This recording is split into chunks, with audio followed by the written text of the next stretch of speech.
Hello and welcome wherever you are in the world. We are coming at you live from Hangar 7 in Salzburg. It is the Gran Turismo World Series Showdown. Yes, guys, don't laugh. I'm very excited. We're back properly live for the first time in 2 years. It is unbelievably exciting. It's very nice to be standing next to both of you and having all of our competitors here in the room as well. Guys, how is it for you? I mean, coming in through the big doors of Hangar 7 and seeing all the competitors there, how was it for you, Jimmy? It's just awesome to be back, to be honest. I mean, it's been 3 years since we were actually here. I keep saying, oh, it was last year, it was like last year. But definitely not. But it's so great to see everyone again. I've missed everyone. It's an emotional time, you know. It is emotional. Tom, how did it feel? Yeah, it's been mega, hasn't it? It's so great to be back with everybody. I mean, we've been talking online for ages, haven't we, up until this point? And, you know, it was great walking into Hangar 7 yesterday up until I saw Jimmy, which brought my day on a bit of a downer, you know, to be honest. Wow. So, you know, absence does not make the heart grow fonder. If anything, it just makes it worse. So we're looking forward to see how that develops over the course of the Gran Turismo World Series. But yeah, we are super excited to be back, and we're so glad that you guys are here with us to join us in this monumental occasion. It's fantastic. Right, but we want to get into it, so let's take a quick look at what's been happening in the Gran Turismo World Series. So, okay, obviously we had round one, which was our online qualifiers in the Manufacturers Cup, and of course the Nations Cup, which leads us to now, which is the Gran Turismo World Series Showdown. And then in September and October, we're going to have rounds 2 and round 3. So all lots and lots of lovely, delicious points to garner to get a place in the coveted World Finals, which will be live in Monaco, November 25th, 26th and 27th. Now, we also want to hear from you guys today as well. Who do you think our Michelin driver of the day is going to be? And reach out to us on socials, because we are live, and we really want to hear from you guys. I'm very excited. I'm going to stop talking and throw it over to Tom and Jimmy. Thanks very much. Welcome up to the GT test for the first time in, what, 2.5 years? I haven't seen this baby since Sydney 2020. Yeah, I mean, like, it needs repainting. They got me in early to do that, so thanks, guys. Appreciate that. It's not my contract, by the way, so just put that out there. Yeah, but, quite. Anyway, look, let's stop talking about desks and start talking about racing, because the Manufacturers Cup is the name of the game for the 2022 Gran Turismo World Series. Let's take a look at the competition format. So we've got 12 teams of 3 drivers, 1 driver from each region, from the Americas, from EMEA, from Asia, Oceania. Qualifying, they have to pick 1 driver from their team. It's a 1-lap session, and the results of that, of course, will determine the grid position for the grand final. A 90-minute race coming up here tonight. All 3 drivers, though, must race as part of this grand final. Different tyre strategies will fill you in on that later, and you can see there points from 1st down to 6th place. Those World Series points are all awarded according to the final results, and of course they'll want to be carrying those into the world final. And of course there can only be 1 winner for the Manufacturers Cup, and the question is, who's it going to be? Yes, and as always, we are live in 7 languages. We have, of course, me and Tom are here in English. We have German, French, Spanish, Italian, Portuguese and Japanese. So wherever you're tuning in the world, we got you covered. But of course, we know you want to be on the English stream, because, well, we're the best, really, aren't we? Let's be honest. Even if the Italians are really trying to get you to tune in. We've got Francisco and Gonzalo there. We've got Kazuki, and we've got Nakajima-san in the Japanese commentary booth as well. It's so great to have everybody back here. It's brilliant, isn't it? Yeah, I think I endured several spine-breaking hugs yesterday when we went up again. I'm standing a bit wonky now, but yeah, so great to have everyone here again. I'm really looking forward to getting into this. Yeah, absolutely. Let's take you through the qualifying format that's taking place here tonight for the Manufacturers Cup as well, because it's a single-lap qualifying session. So basically, we've got 12 teams. We split those into 2 groups of 6 teams, and of course, there's only 1 bite at the cherry in this, so there's a lot of pressure on these drivers. Yeah, so you imagine, you know, you're full of, your team's full of very quick drivers, and they go, right, you mate, you got to go do the quick lap. So there's a lot of pressure here, and we say pressure a lot. We're in an environment, there's cameras everywhere. There are 2 idiots shouting over the top of their lungs on the speakers as well, and they have to put their lap in under pressure. and make sure they are responsible for how their race starts, pretty much. So it's a massive weight on the shoulders of people out there. I don't envy them at all. Not at all. No, of course, we have been doing this online, remotely, for the last couple of years, so it's a bit different from playing in your bedroom or in your office compared to being on the international stage, as you say, with a load of muppets shouting about you, to be honest with you. Anyway, yeah, thank you very much. Anyway, enough of that. Let's go into introducing our teams, because there are 12 of them ready to line up here for the Manufacturers Cup. Please welcome, they're down to 2 drivers, unfortunately due to COVID, Shitaru Rio and Giorgio Mangano from Team Mazda.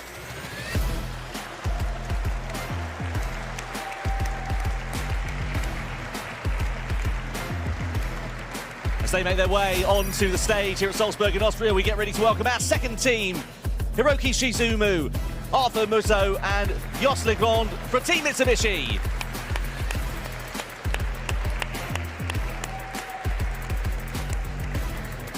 Great to have some new faces in the Manufacturers Cup for the GT World Series. On to our next team, Lucas Bonelli, Kazuki Cho and Baptiste Beauvoir make their way onto the grid then.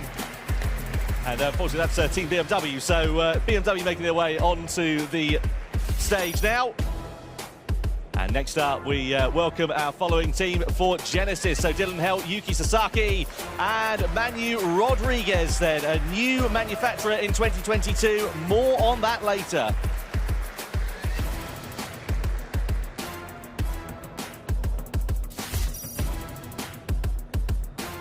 Well, let's shift our focus on to the next team as they make their way on. This is Team Chevrolet, Adriano Carrazza, Alex Lopez and Kazuho Owata.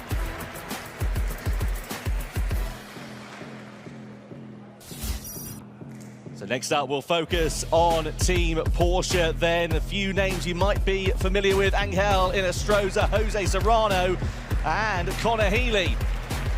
Let's see what those drivers are going to be able to do.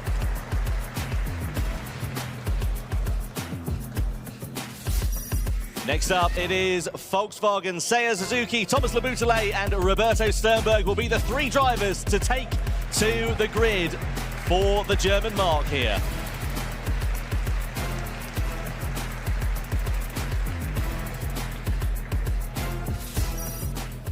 Next up, we have Team Nissan. Mehdi Hafidi, Hiroshi Okamoto and Harold Volson will be competing here tonight. Let's see what the Nissan drivers are going to be able to do in their GTR here this weekend.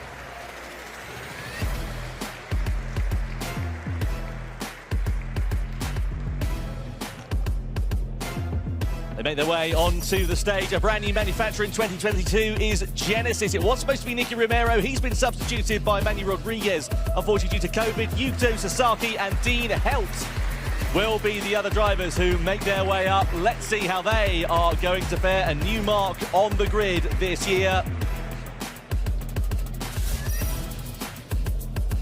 Another manufacturer ready to take to the grid will be AMG Mercedes. Lucas Bonelli, Kazuki Cho and Baptiste Beauvoir. A very strong driver lineup. Will they be able to take the fight to the front for the first time since 2019?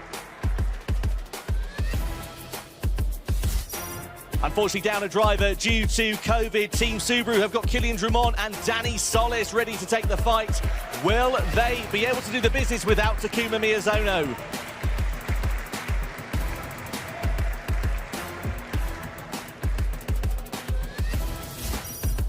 And our 12th and final team, Team Toyota, Nikita Moisov, Igor Fraga and Ryota Kokubun are the last 3 drivers who will make their way onto the stage here for the Manufacturers Cup as we get ready to kick off the 2022 Gran Turismo World Series.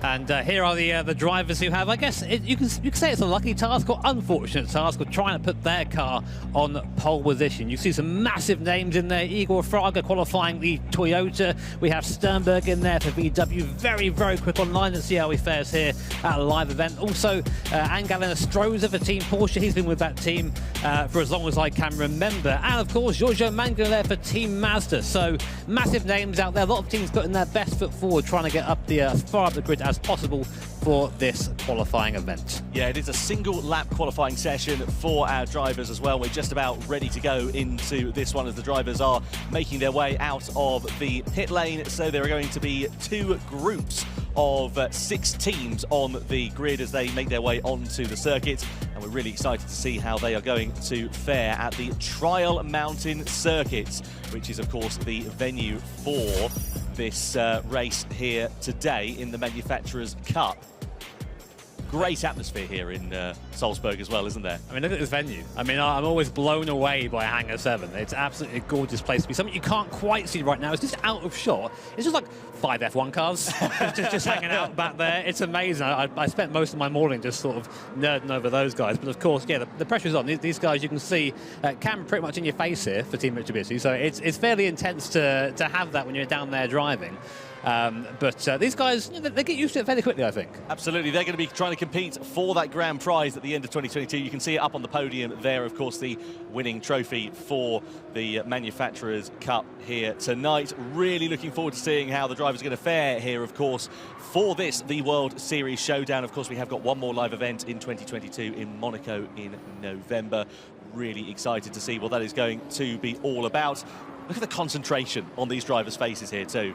So I'm really interested because this is, as we said, our first live event in 2 years. These guys have been practicing over the last 2 years in the comfort of their own home, in their environment, and just in a way that they find to be most comfortable. Here, we thrust them into the limelight. We shout over the top of them and do all the things that all we can do to distract them, basically. And they've got to be there and perform. Also, to the right, they've got their competitors. So if someone nerves off the circuit, it's quite hard just to not reach over and be like, "Excuse me, mate, what are you doing?" And we have seen that as well. Let's be fair. Back when we did this a couple of years ago, before the world sort of took a bit of a turn, we did see drivers remonstrating with one another when they were a little bit upset. Yeah, I mean, I was going to say we don't like to see drama, but we do like a bit of drama. Oh, it helps, doesn't it? We like a little bit of drama. And of course, a lot of these guys as well, good to know, they've also got headsets and ways to communicate with their team. So when it gets to the race a bit later on, if someone's feeling maybe, hey, we can change our strategy, we can change things around here, they can have that conversation with their team and do that on the fly. So yeah, I think we're just waiting to get into things here, but very much looking forward to seeing how this qualifying pans out. Absolutely. So, of course, the teams have selected their qualifying driver, basically the driver they think is going to be quickest over the course of 1 lap, and we're now ready to get this qualifying session underway here for the World Series Showdown in the Manufacturers' Cup. Tension is in the air. No surprise to see Igor Fraga there behind the wheel of the Toyota, as the drivers make their way then out of pit lane and we get ready to go. I can hear a Mazda. Yeah, you can't fail to miss that rotary, can you? So then on to the track we go for qualifying for the Manufacturers' Cup for the 2022 Gran Turismo World Series Showdown. So, Jimmy, this Trial Mountain circuit, it is a legend in Gran Turismo, of course, updated for GT7. But what's the key to a quick lap round here? Not hitting the mountain, literally, mate. When I was younger, I hated this circuit because of this bit here. See on the left, you've got just pretty much the mountain just on the side. I used to always running wide there, hit the side and just slow the car down completely. But yeah, an original circuit to Gran Turismo, and I think it's really held up very well. As you say, slight redesign as we sort of come in to 2022, and I think maybe to help us sort of promote a little bit of overtaking and make it a bit easier for our drivers to race, but otherwise largely unchanged. And if you're a fan of the GT series and like myself have been around for, you know, I was playing GT1 back when I was a wee boy, and back then I loved this circuit, and it's like nostalgic seeing the guys race here now, you know. Yeah, absolutely. So the drivers then just on their warming up lap. This is a good opportunity for them to get heat into the tyres. Of course, as you can see, they're all on racing soft. There are 3 tyre compounds available under racing conditions as well, the hards, the mediums and the softs, and strategy is going to be very important. We'll guide you through that a little bit later. Here is Adam Tapai, the Hungarian driver, back with Jaguar again in 2022. He's been with that manufacturer for the last couple of years now and has really sort of got his feet under the table, and looking forward to seeing what he is going to be able to do. Here is Chevrolet, Adriano Carrazza, the Brazilian driver, behind the wheel. We know Adriano can be quick, but the thing is, he does like to get himself involved in a few scrapes, I think it's fair to say. Yeah, but as you say, he's a very quick driver, very fast driver. So if he qualifies in the front, he'll be good there. If not, then, you know, we're probably going to see some elbows out manoeuvres. Now, we had a bit of a chat with some of the guys before the qualifying started about what we can expect to see here.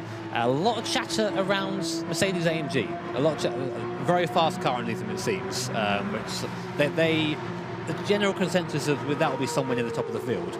Although Subaru seems to be a bit of a fan favourite, maybe not quite the same thing. Apparently struggling for single lap pace. So we see a good lap out of that Subaru, you know they've really put it together. Anyway, our first flying lap, Team Mazda now out there. What can they put down? Yep, so coming through into this mountain section there, you can see some live timing, some new graphics in 2022, and this is going to be brilliant as well because we'll be able to give you live sector times over the course of the lap. So flick it through that left-hander, get as good a run out as you possibly can through the tunnel. I absolutely adore this part of the track because you have to try and pick your braking point coming into this hairpin bend as you go through the second tunnel. It dips down, comes up over the rise, and you think, oh, I can brake late, and then before you know it, you're heading straight to the scene of the barrier. Let's see what Team Mazda are going to be able to do. Shitaru Ryu behind the wheel, into the left-hander, nice run through there. You can see him there also. Really smooth inputs on the steering here. Yeah, I mean, that's the way the drive this car is really nice in these. The race cars, after all, you know, a little bit of slip's okay, but beyond that, you're going to not be using the tyre the best. So we plunge back down the hill now into this quite awkward left-hander. It always caught me out when I used to play this back when I was a kid in the old Gran Turismo games. And now we come down to a part you might not recognise if you're a bit of a retro enthusiast. This new hairpin, so heavy on the brakes. So you want to slow the car down a lot. You don't want to go wide here because it messes up the exit onto this right-hander, which is pivotal for lap time. It goes onto a straight. So coming over the start-finish line now, this is going to be the provisional pole and time to beat. Team Mazda go across the line. About a 1:48 is going to be a decent time. They put down a 1:47.8. So that's pretty quick. Not bad at all. What about Team Mitsubishi then as they come to the timing line? It's not going to be a bad lap from them, but is it going to be enough to topple Mazda and Ryu? It's not. Half a second adrift. BMW next to come through with Cassie behind the wheel. The Spaniard then as he comes out of the final corner. He was up in the third sector. Can BMW depose Mazda at the provisional top of the order as they go to the timing line? Yes, they can. It's the first into the 1:47.6s. Nice lap time there. A shake of the head, though. He wasn't quite happy with that lap, and someone who's also not going to be happy with that lap is Adam Tapai here. 5 tenths down in the middle sector.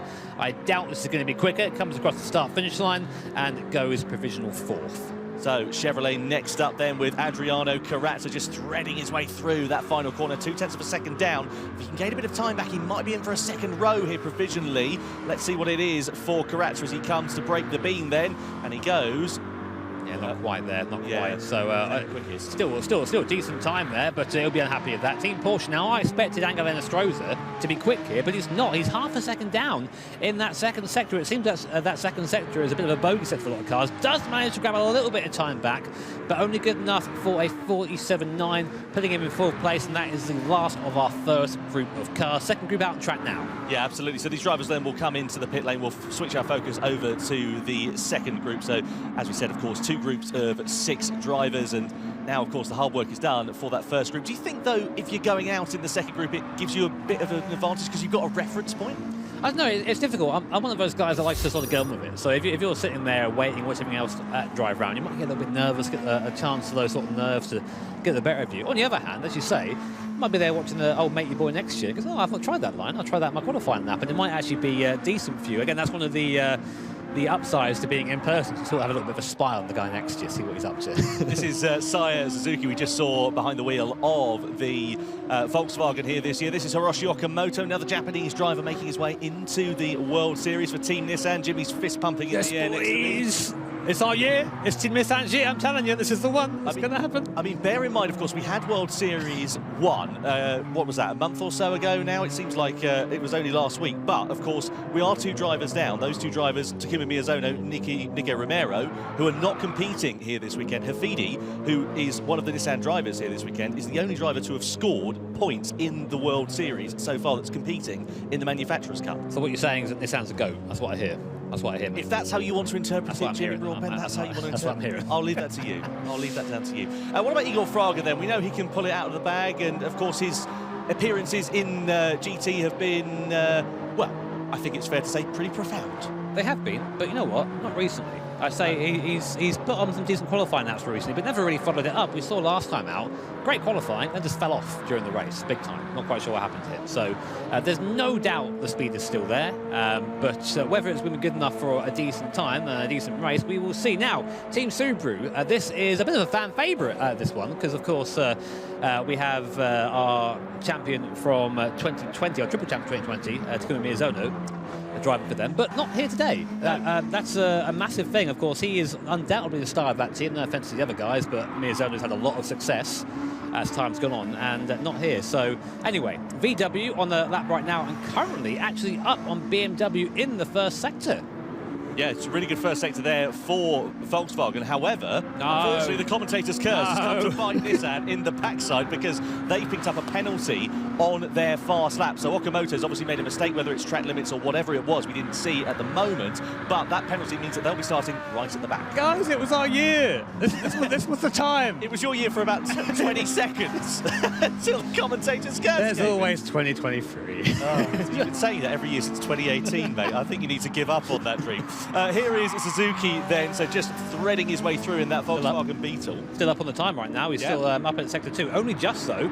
I think it's by like 1/100th of a second. So it's got to be a good last couple of corners here for VW. I did say that VW could be a contender here in qualifying. In the race, I'm not really sure what their pace is like, but that car seems fairly quick over a single lap. Yeah, into the chicane we go. It's all about getting the exit through this final series of corners. It seems so slow, of course, compared to the former layout there. A little bit of speed scrubbing off through as we come to break the beam then. Can Volkswagen get ahead of BMW and take pole position, or would he have lost time in the third sector? Over the line we go, and it's by the smallest of margins, less than 0.10 of a second, sadly stopping them from taking pole position, but a good lap nonetheless. Nissan, of course, as we know, have lost a bit of time, and they come to the line, and it is only a 1:48.5, I should say, right to the back.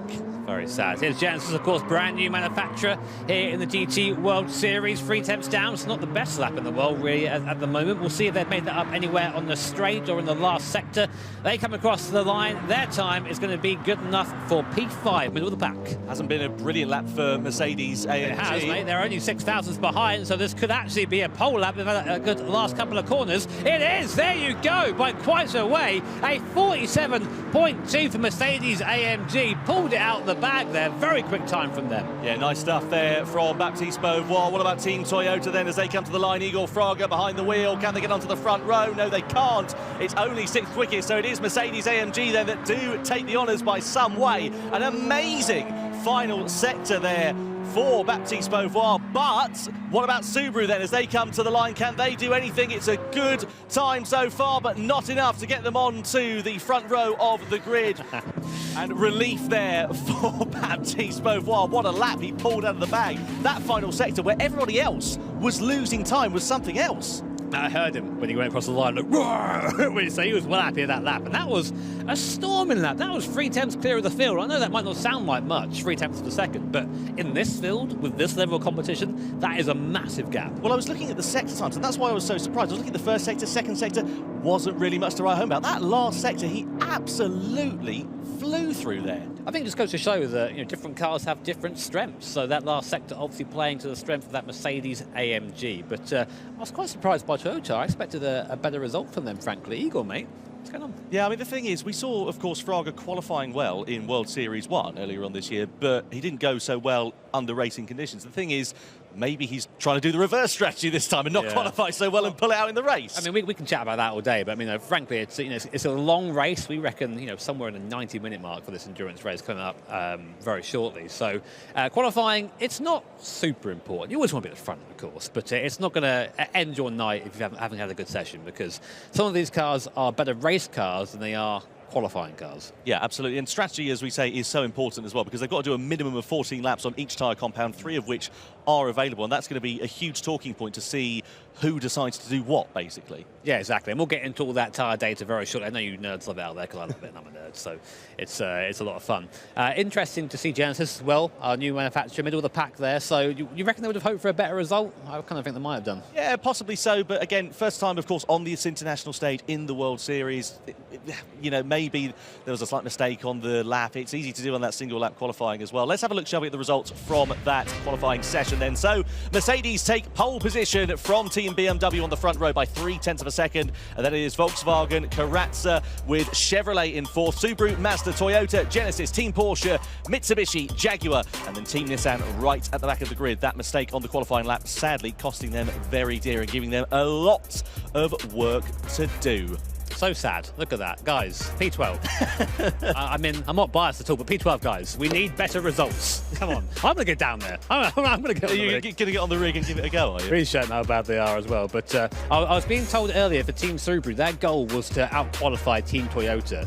So they'll be happy with that. So definitely one to watch Team Subaru despite being in 5th place. Yeah, of course. They are down to 2 drivers for this one as well. So it'll be interesting to see how they decide to do their strategy. Because we were talking to the team here earlier on. And basically, if a driver wants to double stint, they're allowed to do that. So if they've only got 2 drivers, they can go into the pits, put a new set of tyres on and carry on their stint. So they don't lose that continuity that they've already had. Yeah, they haven't told us what they're doing yet either. So there's a bit of sneaky tactics to go on there for Team Subaru. Maybe we'll have to find out.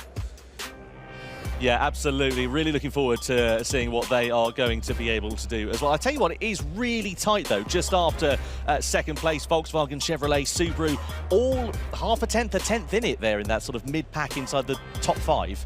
Yeah, can you imagine being like Team Mazda or something and just being a couple of attempts of being 2nd? That would be sad. Having to say the least. But he's having a good time. That Mazda RX Vision through the tunnel.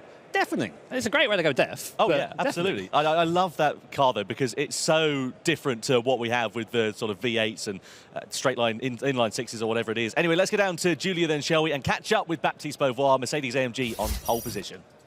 Yes, I'm joined here by the pole position team for the Manufacturers Cup. Yes, Team Mercedes-AMG. Right, okay. Now this is the moment, okay? You're like mentally prepared. I guess my first question has to be, what's it like competing now that you're in a room and you can look everyone in the eye? Is it more stressful, do you think? Do you feel more nervous? Yes. I'm nervous, but I very excited for the race. We hope a great result. Yeah, I think you'll do well. You're feeling strong. How was that for you? Nervous? Was it more nervous because everyone's here looking at you now? It's not like you're just in your room. Well, a bit nervous for the qualifying, of course, but yeah. I wasn't expecting to make a pole position like this, 4th and 3rd of the 2nd, actually. So it's good. It's a nice start, but the race is really long, actually. Basically, it is really long. Yeah, really long. Basically, 1 hour, 30 minutes. Yeah. So nothing is finished yet. Everything has to be done for me and my teammates. So we're really looking forward to start the race now.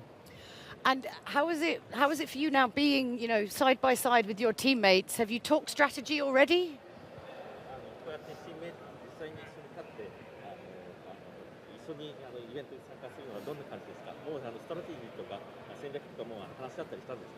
そうですね、もう戦略とかすでに話し合っているんですけど、その中でポールポジションを取ってくれたので、このポジションをキープして走れるように頑張りたいと思います。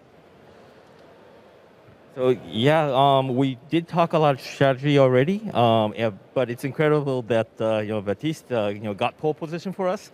So we want to keep that advantage and take it all the way to the end. So you're going to do it? Are you feeling pumped? Come on, let's get some energy. Yes? You're going to win? We're going to win. Yes, we're going to win. Yes. All right. Okay.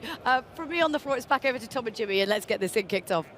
Yeah. Cheers, Jules. I think we need to get them to pump it up a little bit, Oh, that's a forbidden phrase. Yeah, I know. GT floor. Yeah, I know. It was our sort of getting ready song over the last couple of years, and we've heard it so many times.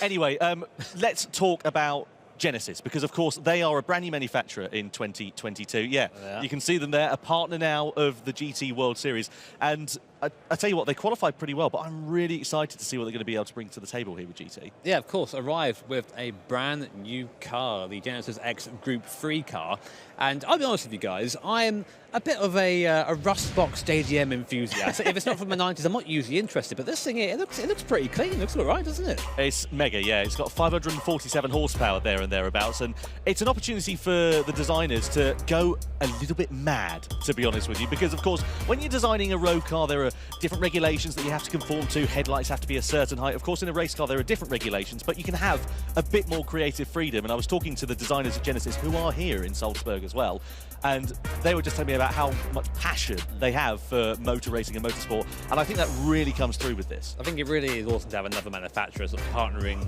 with Gran Turismo. It really lends credibility to this series and showing that, manufacturers, they're taking it seriously because it's a serious event. Yeah, absolutely. As I said, Julia is going to be catching up with one of the designers who is here as well, because we've got a few people from Genesis. So let's head down to Julia and see what's what.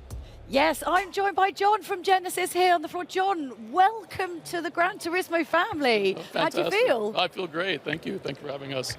Yeah. It's been a really great day for us, especially because Genesis has been wanting to be part of the Gran Turismo family for quite some time now, and it finally happened. So we're really excited about it. Well, I mean, what's it like kind of being around kind of, we've been waiting 2 years to be back and be with everyone. Yeah. What's kind of your take on the sort of the energy at Gran Turismo? Well, I mean, the energy is fantastic. I love the designers from all over the world, and it reminds me a lot of our global design team. We have designers who are extremely passionate about designing cars, and to know that the makeup is very similar to that is fantastic.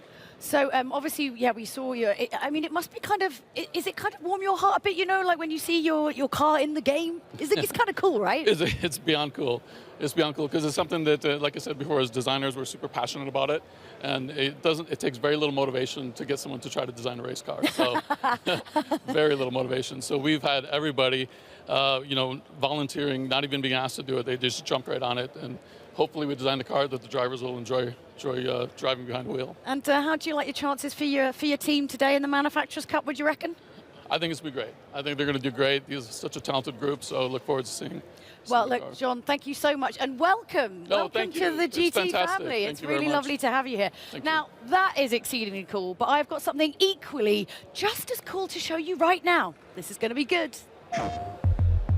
We collaborated with Gran Turismo to create a car for the game, a racing suit, a helmet, and some boots and gloves, like a full kind of package. The starting point for the project was really looking at the glamorous adverts of Dior parfum from like the 60s to the 80s. They were sort of evoking this glamorous lifestyle. Different perfumes would sponsor car races like the Dakar Rally, the Le Mans 24-hour race. The car, it's this incredibly limited de Tommaso Mangusta. It was thought in a global way, from the car to the outfit. Those nice colors, they are pop but are not too flashy. The sponsoring was put in specific places. The right logos were used from the right period because we used that 60s and 70s logos, also with a CD diamond. The Dior oblique was used in a very subtle way, more tonal on the outfit. The sole is something that we have in Diorison. We changed the upper to have something more sporty and more related to what car footwear should be. In the history of the game, but also of racing cars, I think the yellow is something quite iconic. We chose the cream colour for the car. The shape itself is so strong and it's got all these sponsorship logos over it, so we actually wanted the car itself to look quietly kind of understated. 1947 is a very important number for Dior. It is the year that Christian Dior founded the Maison. So whenever we're doing any sort of project at Dior, we always look directly back into the archive, find a way of connecting it always to Monsieur Dior himself.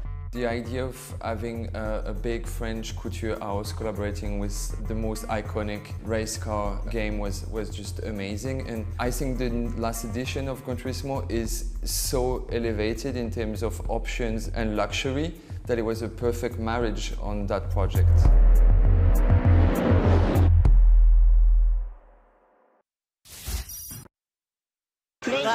Seriously cool. That's so cool. I'm fully obsessed. I fully want the boots in reality. You did tell me they actually have very similar ones that they sell at Dior currently now. Not exactly the same colours, but I feel we should get in on that. That's great. How do you feel about it? With a bit of haute couture for you? I'm just imagining rocking up to a track day in the scuffed Supra in trackies and the Dior racing boots. I think you should do that. I mean, we should elevate. Yeah. No, it looks really cool. What was your kind of take on it, Tom? Oh, it's mega, isn't it? It's great to have new partners, people being involved with GT and GT7 specifically. As they mentioned in the video, the customization, the ability that they have to be able to bring that in and bring it to a more prominent audience within GT, I think it's phenomenal, and I'm really, really looking forward to seeing it. Well, I mean, obviously, one of the things about Gran Turismo is the ability to, have these kind of luxury cars that you love and drive, and then why not have kind of, these luxury brands as well kind of be part of that? Because we all want to look amazing while we do awesome things. I mean, that's standard. I mean, yeah. Do you reckon there's going to be an achievement now in GT for the most fashionable drivers? I think there should be. It's not me, sorry. It never would have been either. like that's a surprise.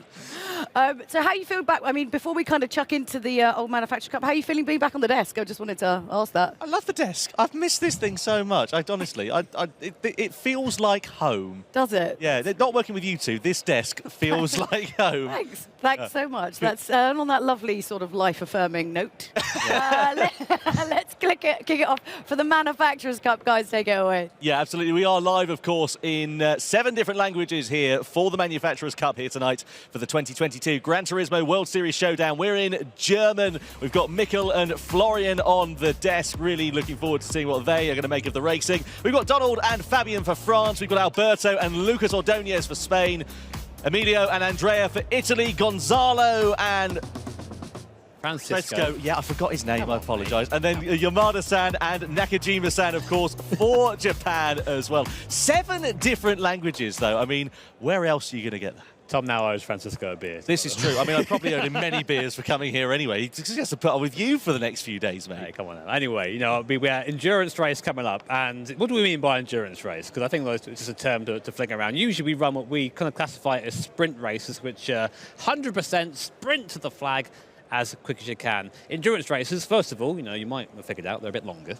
We reckon this was going to be about 90 minutes. We've got driver swaps in there as well. And most importantly, strategy. Big part of this race. Yeah, tyres, of course, are a big talking point. They've got racing hard, medium, soft compound of tyres. They must use each tyre compound for a minimum of 14 laps, though.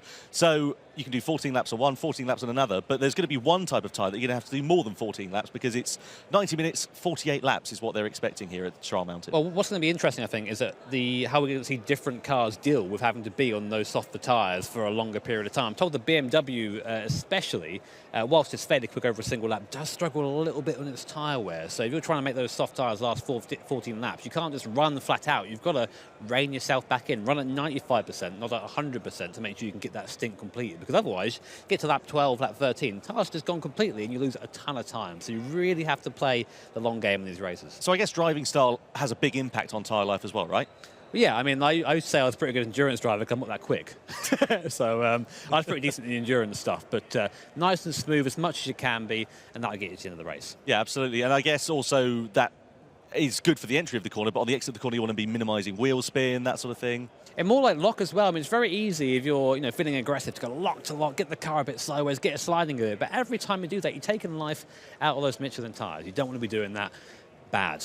Slap on the wrist if you do that. So if you're Mercedes, for example, you're starting at the head of the grid, what are you going to do? Are you going to try and make a break for it, go on the soft tyres early and then go slower as the race goes on, or are you going to try and do something different? What do you reckon? Try fast, don't crash. Oh, for goodness sake, I knew that was going to come up. It took, what's that? 20 minutes, something like that? That's all I've got. I've got no real advice. But yeah, I think really, just try and consolidate that lead. Don't go out there too strong. Don't be too aggressive. You don't need to be.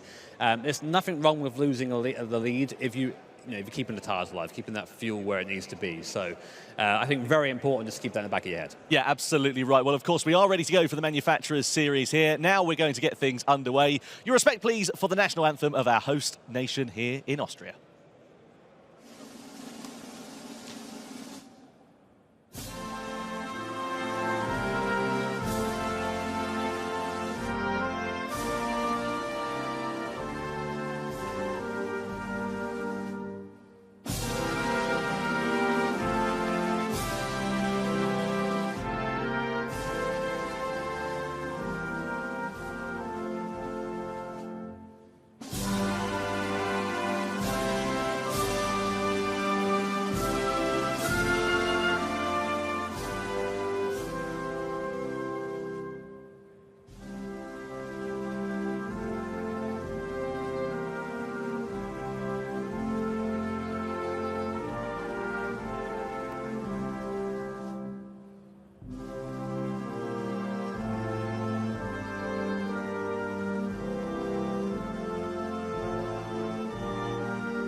Well, the national anthem then plays out here at Salzburg in Austria. Great to have people here. Great to have such a brilliant atmosphere here in Hangar 7 as well. What a venue to kick off our World Series Showdown here. Of course, our first in-person event in 2.5 years.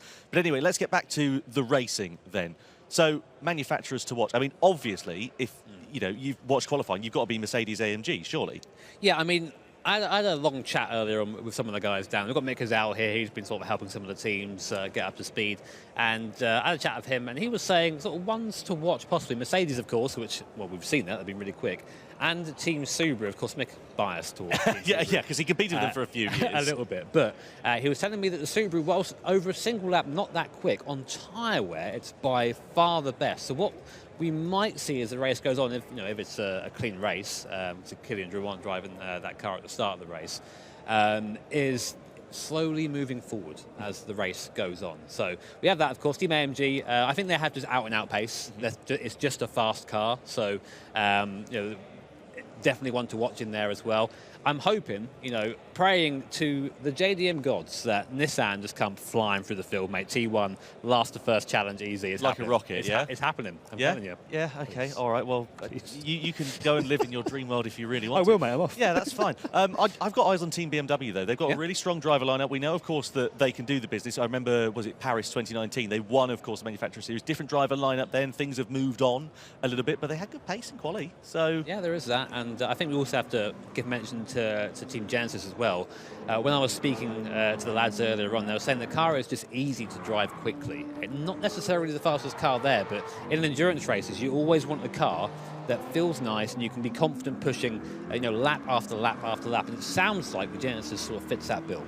Yeah, absolutely. You can see the competitors then on stage here as we get ready to get this World Series Showdown underway, and very keen to see what is going to happen under racing conditions. Of course, you guys can get involved with your predictions here as well. We asked you at home who you thought was going to do the business. Subaru, despite being a driver down, 34.8% of the vote share. 4%? What are you chatting about, boys? Come on. Maybe they just had an idea that the qualifying wasn't quite going to work out. Team Toyota up there as well. They were qualified, 6th place on the grid. So they're hoping for a stronger race. Of course, Mercedes, 11.6%, Porsche, 8.23%. Both of which, Yeah, and this is still open. You can make your vote in-game, your prediction in-game, for the chance to win some in-game prizes. So make sure to go over there and do that before our race begins. Reminder then of the grid. So it's Mercedes, BMW on the front row, Volkswagen, Chevrolet row 2, Subaru, Mazda row 3, Toyota, Genesis row 4, Porsche, Mitsubishi row 5, and Jaguar and Nissan will line up on row number 6 for this Manufacturers Cup race. As I said earlier on as well, look at the gap there between 2nd and about 6th place there with Mazda, separated by, a couple of tenths of a second? There and thereabouts, incredibly close in qualifying trim. Doesn't mean it's going to translate that way in racing, but given the gaps are pretty small, I mean, that sets us up for a really exciting race. Yeah, for sure. Really looking forward to it. And you've seen it already, but let's take a closer look at the track we are racing at today. Trial Mountain, a circuit that has been part of Gran Turismo since its inception. And I'm so glad to see it back here. And so glad to see it's part of one of our GT World Series events. A completely fictional circuit, but you wouldn't believe it. It's got a ton of fantastic corners, including this cambered long left-hander at the end of the straight as well. And you see 15 corners in total. So, Group 3 cars being used today, racing hard, medium and soft tyre. Now, as Chum said, you have to do a minimum of 14 laps per tyre, so it's down to our guys to work out that strategy. Fuel shouldn't be an issue, I've been told, but it could be an issue for 1 or 2 cars if they drive it at 10 tenths. Yeah, you can see there the tyre strategy as well. So if you start on the softs, expected to go on to the mediums for 17 laps and then the hards for 17 laps, and you can see how that sort of changes as you go through the different tyre compounds. I imagine that the further you start up the grid, I mean, you can probably want to make a break if you're Mercedes, but then if you're further back on the grid, you're going to want to be on the soft competitive tyres to try and get ahead of those who are on the harder tyres, like the mediums and the hards, who are in the mid-pack. It just depends on your driver as well. Some drivers react better with different tyres. I actually spoke to one of the drivers earlier about this strategy graphic here, and I said, what do you reckon? And they just shrugged. And I was like, oh, cheers, lads. I appreciate that lovely input you're giving us there. But yeah, as you can see, very much a maths game as well. Yeah, absolutely. Well, let's get ready then, shall we? It's been a long time coming, but we are finally ready for live racing action here. The Gran Turismo World Series Showdown Manufacturers Cup is about to get underway here in Salzburg.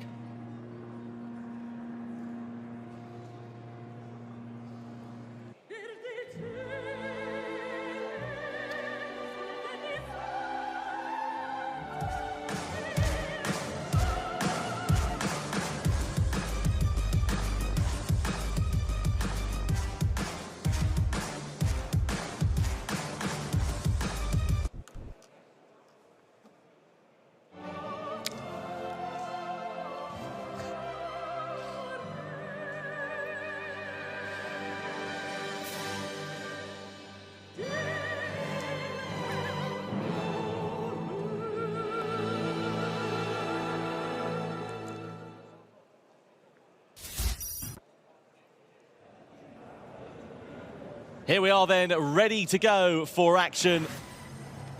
It is time for the Gran Turismo World Series Showdown here in Salzburg, Austria. Trial Mountain is the circuit we'll be competing on, a 48-lap race, about 90 minutes or so, one of the longest we've ever done in Gran Turismo. And it is Mercedes who line up on pole position, BMW on the front row of the grid. Alongside them, Volkswagen head row number 2. And alongside them, it is Team Chevrolet with the Corvette C7. Row 3 is headed by Subaru, the 2020 manufacturers champions, with Mazda in 6th place alongside them on the grid. Then it is Team Toyota, not a bad lap from Fraga, but not where they wanted to be on the grid. New Boys Genesis line up P8, just inside the top 10 are Porsche in 9th place, and they have got Team Mitsubishi for company alongside them. The final row of the grid is the Brit Team Jaguar, and then it is Team Nissan in the Nismo GTR, completing our 12-driver strong grid. And this is now our first opportunity to look at the tyres here, Jimmy, and the pole sitters on the mediums. Yeah, interesting. That sort of says to me, we aren't sure what you want to do, really, because usually it's hard tyre, get rid of it on the soft tyre and run away. So BMW behind on the soft tyre, so look out for them early in the race. They're definitely going to be on the attack, want to use the best of that soft tyre. Ditto for Chevy down there in 4th place. Team Subaru opting for the medium compound. So I'm looking forward to losing track of what tyre everyone's on within a few laps. Well, it is going to be Kazuki Cho who will line up at the front of the grid for Team Mercedes-Benz then as we get ready to get racing action underway. You can see a rolling start then for our drivers, and I tell you what, you could cut the tension with a cricket bat here in the venue, because it is going to be so brilliant to get racing action underway then here for the World Series in 2022. Mercedes-AMG lead the field across the timing line as we get ready to go. The Gran Turismo World Series Showdown here in Salzburg. Manufacturers Cup is underway as Mercedes lead the field down towards the first corner, followed by BMW, followed by Volkswagen. BMW, of course, are on the soft compound of tyre. Likewise, Chevrolet as well. So expect them to be quick on this opening lap, of course, because they have got faster compound tyres than those ahead of them. But Volkswagen already in the first couple of corners. A half-second penalty there. Track limits. That's what you don't want to do. You've got such a long race here. Don't be doing silly stuff early doors. So Mercedes-AMG leading out for now, and the background cars coming together. A bit of a Mazda train in the background there. Top 5 have pulled away slightly from the rest of the field, but it's AMG for now, just taking it easy through this first sector. A couple of the cars also opting to weave a little bit at the start. They're trying to get some temperature into those medium and hard compound tyres that heat up a bit slower than the soft does. Now, we're going down the main straight for the first time. This is a great chance of BMW to move over. They will on that soft tyre. I don't think we're going to see AMG fight too hard here. There's no point really doing that right at the start of the race. And the BMW there putting by on the straight. They'll probably have the inside into the braking zone and the tyre grip too. Yeah, they go up the inside. Chevy wants a piece of that as well. Almost runs into the back of AMG. And VW there falling back a little bit as now Chevy challenging AMG as we go up the hill. So this is really good here for Chevy. It's exactly what they want to do and what they need to do. Not been a brilliant start to the race for Nissan. There's a great scrap going on outside of the top 10, but up inside the top 3, you're going to see Chevy diving down the inside of Mercedes then for second place as they go through the left-hander. Great move there being made by Chevy. Good start to the race for Adriano Carrazza as he moves his way up into second. And now the focus shifts over to Mercedes and, of course, to Volkswagen, because they have got that half-second penalty here on the first lap, which is going to drop them behind Subaru at the very minimum.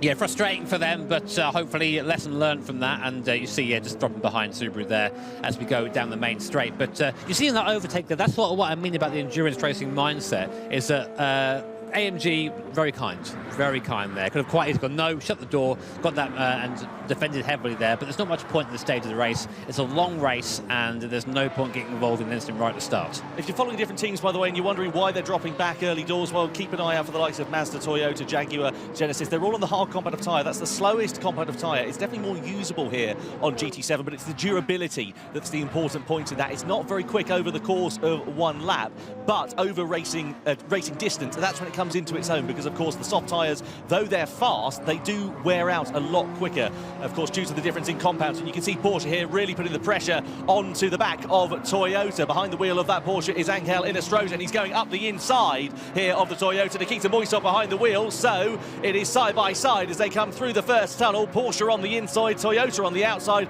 I don't think Toyota are going to fight this one too hard. Different compounds of tyre, different strategies that the two drivers are on as they still run side by side. Porsche will have greater grip grip under braking, and indeed they go through into 7th. Yeah, vibing down the main straight is Toyota. There isn't really much point, as you say, of defending that move heavily. We've seen in the past Porsche actually being not that fast in the straight line, so interested in being able to get that done down the straight. Meanwhile, front of the field, BMW and Chevrolet putting away from AMG and Subaru behind, as we expected. Now, if you're in one of those cars at the front, you sort of have a bit of a choice. Do you push hard, try and make a gap, or do you try and get this soft to last as long as possible? I've heard some people talking about maybe doing 20 laps on the soft tyre if they can get things going, and that's not going to help. That's what we mean about getting that tyre warmed up. Sliding there, that's going to clip the rear tyres if you keep doing that and make that thing almost undrivable. We're on board now. Awesome sounding car this, as we now come through the first section of Trial Mountain. This nostalgia overload, you throw it to the left.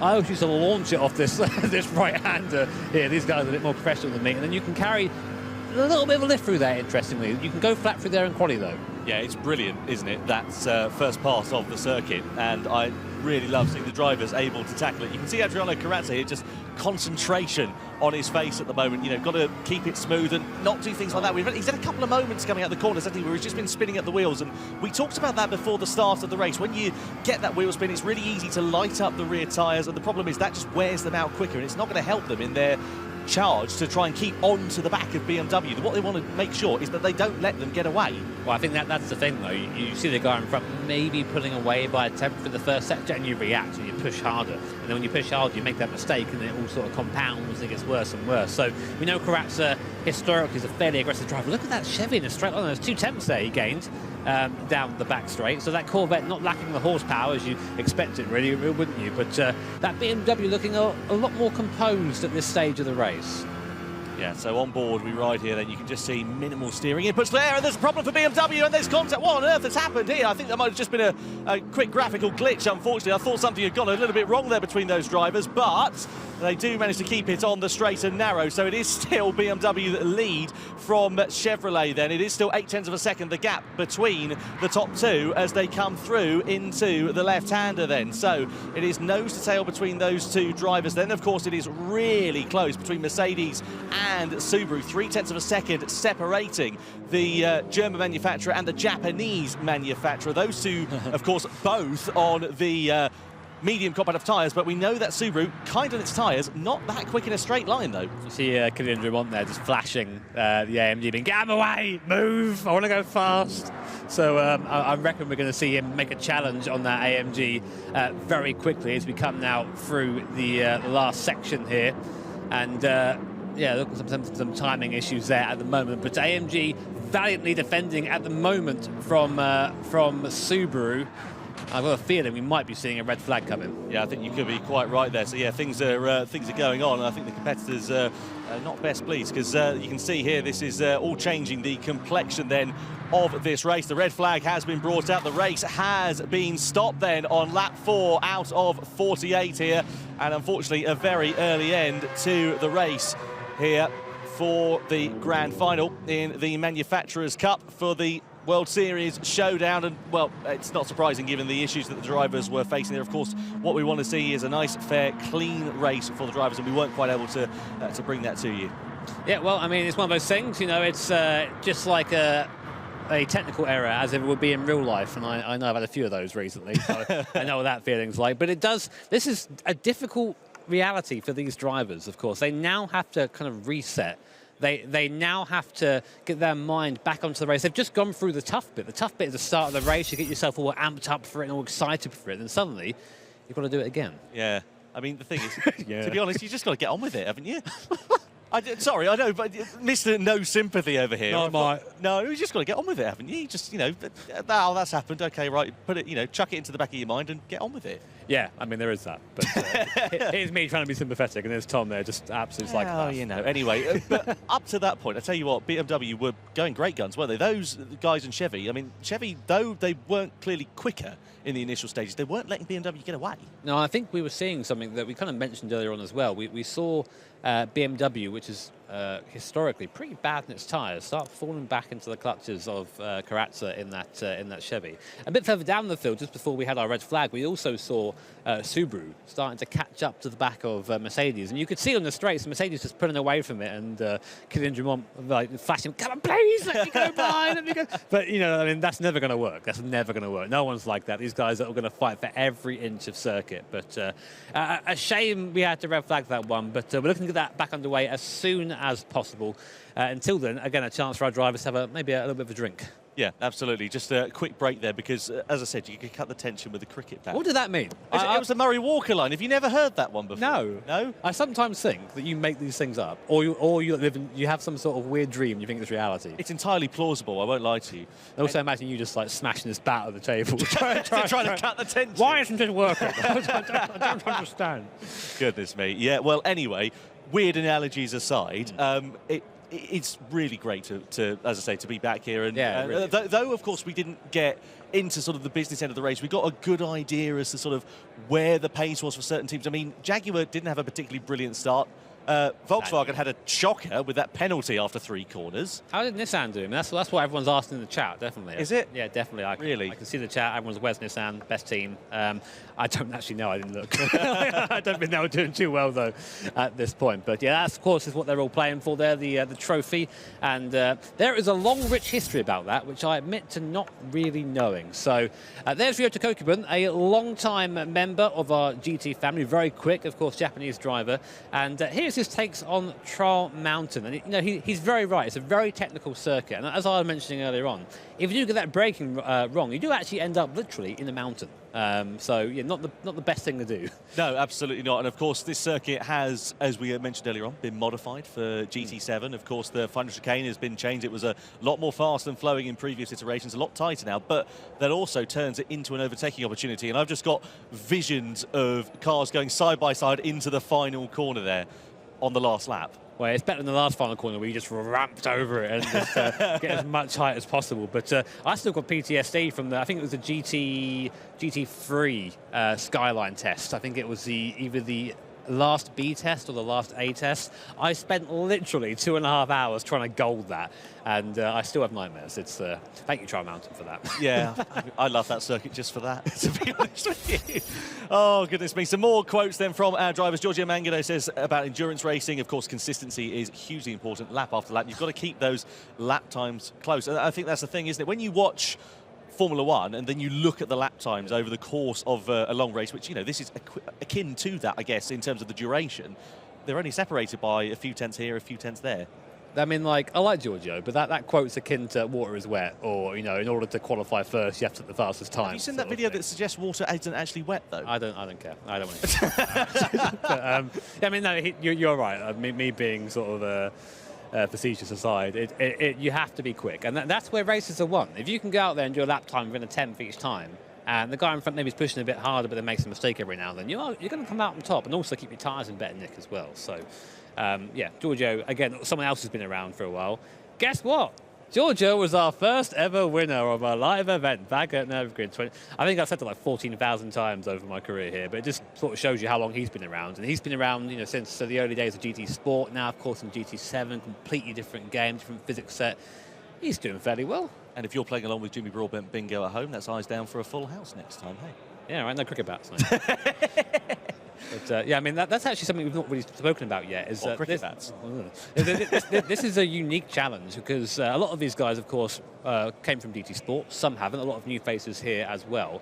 And GT7, completely different tyres. I mean, the great example last year is the hard tyre in these events.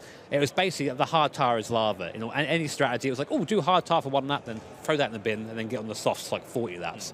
Now it's a bit more, I think, representative. I think it'd be fair to say. It's more usable, isn't it? And that's the thing we're seeing with these drivers is that, okay, they have to use it for a minimum of 14 laps, but some drivers, I reckon, are going to use it for more than that because, of course, that durability is akin to the difference in pace that you have as well. Last time, as you say, it was 2.5 seconds slower, depending on the circuit and the configuration, the cars, etc., that you were racing in.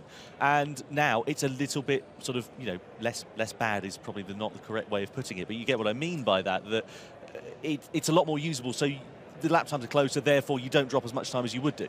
Yeah, you're right. And I think someone who knows a bit better than that is Emily Jones, who's currently with Julia. Don't worry. I don't know how you do this every day. Right, just look at me. Ignore it. Okay, cool. Yeah. Yeah. Hello. Look who I found. I've got Emily Jones here. So, welcome, first of all. Obviously, you were racing at Sophie before, but this is sort of the kind of, you've done your bit of racing now. This is the first time you're like not competing. So is it kind of nice to just be here and just hang out with everybody? Yeah, it's no lovely. stress. Oh my God, no stress. I can watch them race. I mean, like, this is like the highest DR amount in the world right now. Yeah. So many good drivers. I can just hang out. It's great. Yeah. Yeah. I mean, what's it been like, being part of the kind of GT community? I mean, do you enjoy it? I mean, what do the guys like to hang out with? They're super lovely. I think it's great talking with people from other regions and all around the world. Like, I don't know, it's so great to see, like, talk to them, and I don't know, they're all lovely. It's really lovely. Yeah. I mean, how much? Okay, I mean, what'd be quite good is obviously, for like people at home and stuff. Like in terms of like when you come and like you compete and things like that. Like, how much time and practice do you have to put in to be like good like these guys? Like, how much dedication are we talking? Because it looks like a lot. I'm not sure I'm into that much work. Yeah. Well, when I raced in 2020, so I made the World Finals in 2020, and that was like every day. It was like literally every day of the week. I was driving hours every night, and I reckon it's the same for most drivers here. Yeah. Maybe some can do a little bit less, but I reckon, yeah, it's a full-time job almost, or a part-time job. It's a lot of work. Yeah, So, but I mean, yeah. is it worth it though? All those hours, like when you can actually be on the stage and compete here. 100%. Like, these events are so cool, like to get flown to another country around the world, and I don't know, I think it's an amazing experience. I think these LAN events are so much fun. So I think it's 100% worth it. Like, and this is the party. I know people are taking this very seriously. but afterwards, it is. Yeah, this is like the prize. This is what you work for. This is the prize for it all. So I think it's great.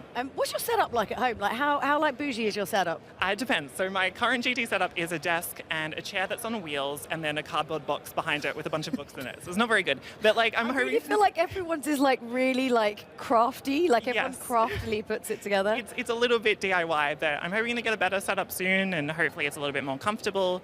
I use a similar wheel to the wheel that's used here. So yeah, very similar. Yeah, it does feel like I've got a wheel and pedals at home, but I just never get, because I don't know how to. You should give it a go. No, I should, but then what do I do it? My coffee tables are the wrong height. My desk isn't the right thing. It's pretty tricky, yeah. Yeah, they did actually offer me a rig just before. This was before lockdown. We knew was happening. Okay. What an idiot! I didn't say yes. I could have had like a full rig for the whole lockdown. These are amazing. These rigs are so comfy as well. So good. No, I wouldn't have. I'm terrible. Maybe you could be driving. You'd be qualified. No, I don't think any amount of 2 years being trapped at home would make me as good as these guys. It's just, I don't really understand the concept of braking. I think it's just not within my remit. It takes a little bit. It's probably the first thing you need to learn, and then the steering part comes second. But yeah. I'm like that with other games as well. It's like fighting games. I never really block. I don't know. There's just like I have like button mashing. It's the way to do it. Yeah. No. Well, look, we're sorry that you're not competing this year, but you're going to be back, I'm sure, again, definitely. Maybe. Honestly, this is the biggest motivator. It's hard during COVID to like find the motivation to keep driving, and then you come to these events, and it's honestly, like, I'm super jealous. I'm very jealous of everybody here, so it makes you want to get back on the sim. Very relaxed. Much more than Oh my God, I'm just chilling, watching, and they're all stressing. I'm sitting behind the AMG guys, and they're just like focused. It's wild. Just enjoy the moment. Chill, yeah. Definitely. Well, look, thank you so much for talking to us, Emily. We'll probably chat to you again at some point and drag you into it. Let's chuck it back now to Tom and Jimmy. Yeah, cheers, Jules. Cheers, Emily. Great to catch up with Emily Jones. Great to have her back here as part of the GT family as well. I tell you what, she's not wrong about those rigs being comfy. I'd be lying if I told her I hadn't fallen asleep in mine before. Maybe you're lazy, mate, so, I don't be doing that. But, good point, yeah. I mean, she's got the right idea, coming in and basically just hanging about. I mean, sitting here, vibing, it's great. I wouldn't mind that, drinking your hand, watching that. But, Emily, of course, very fast driver in her own right. I remember I've driven against her in races before, thinking, you know what, I'm pretty decent. I'll be able to beat her.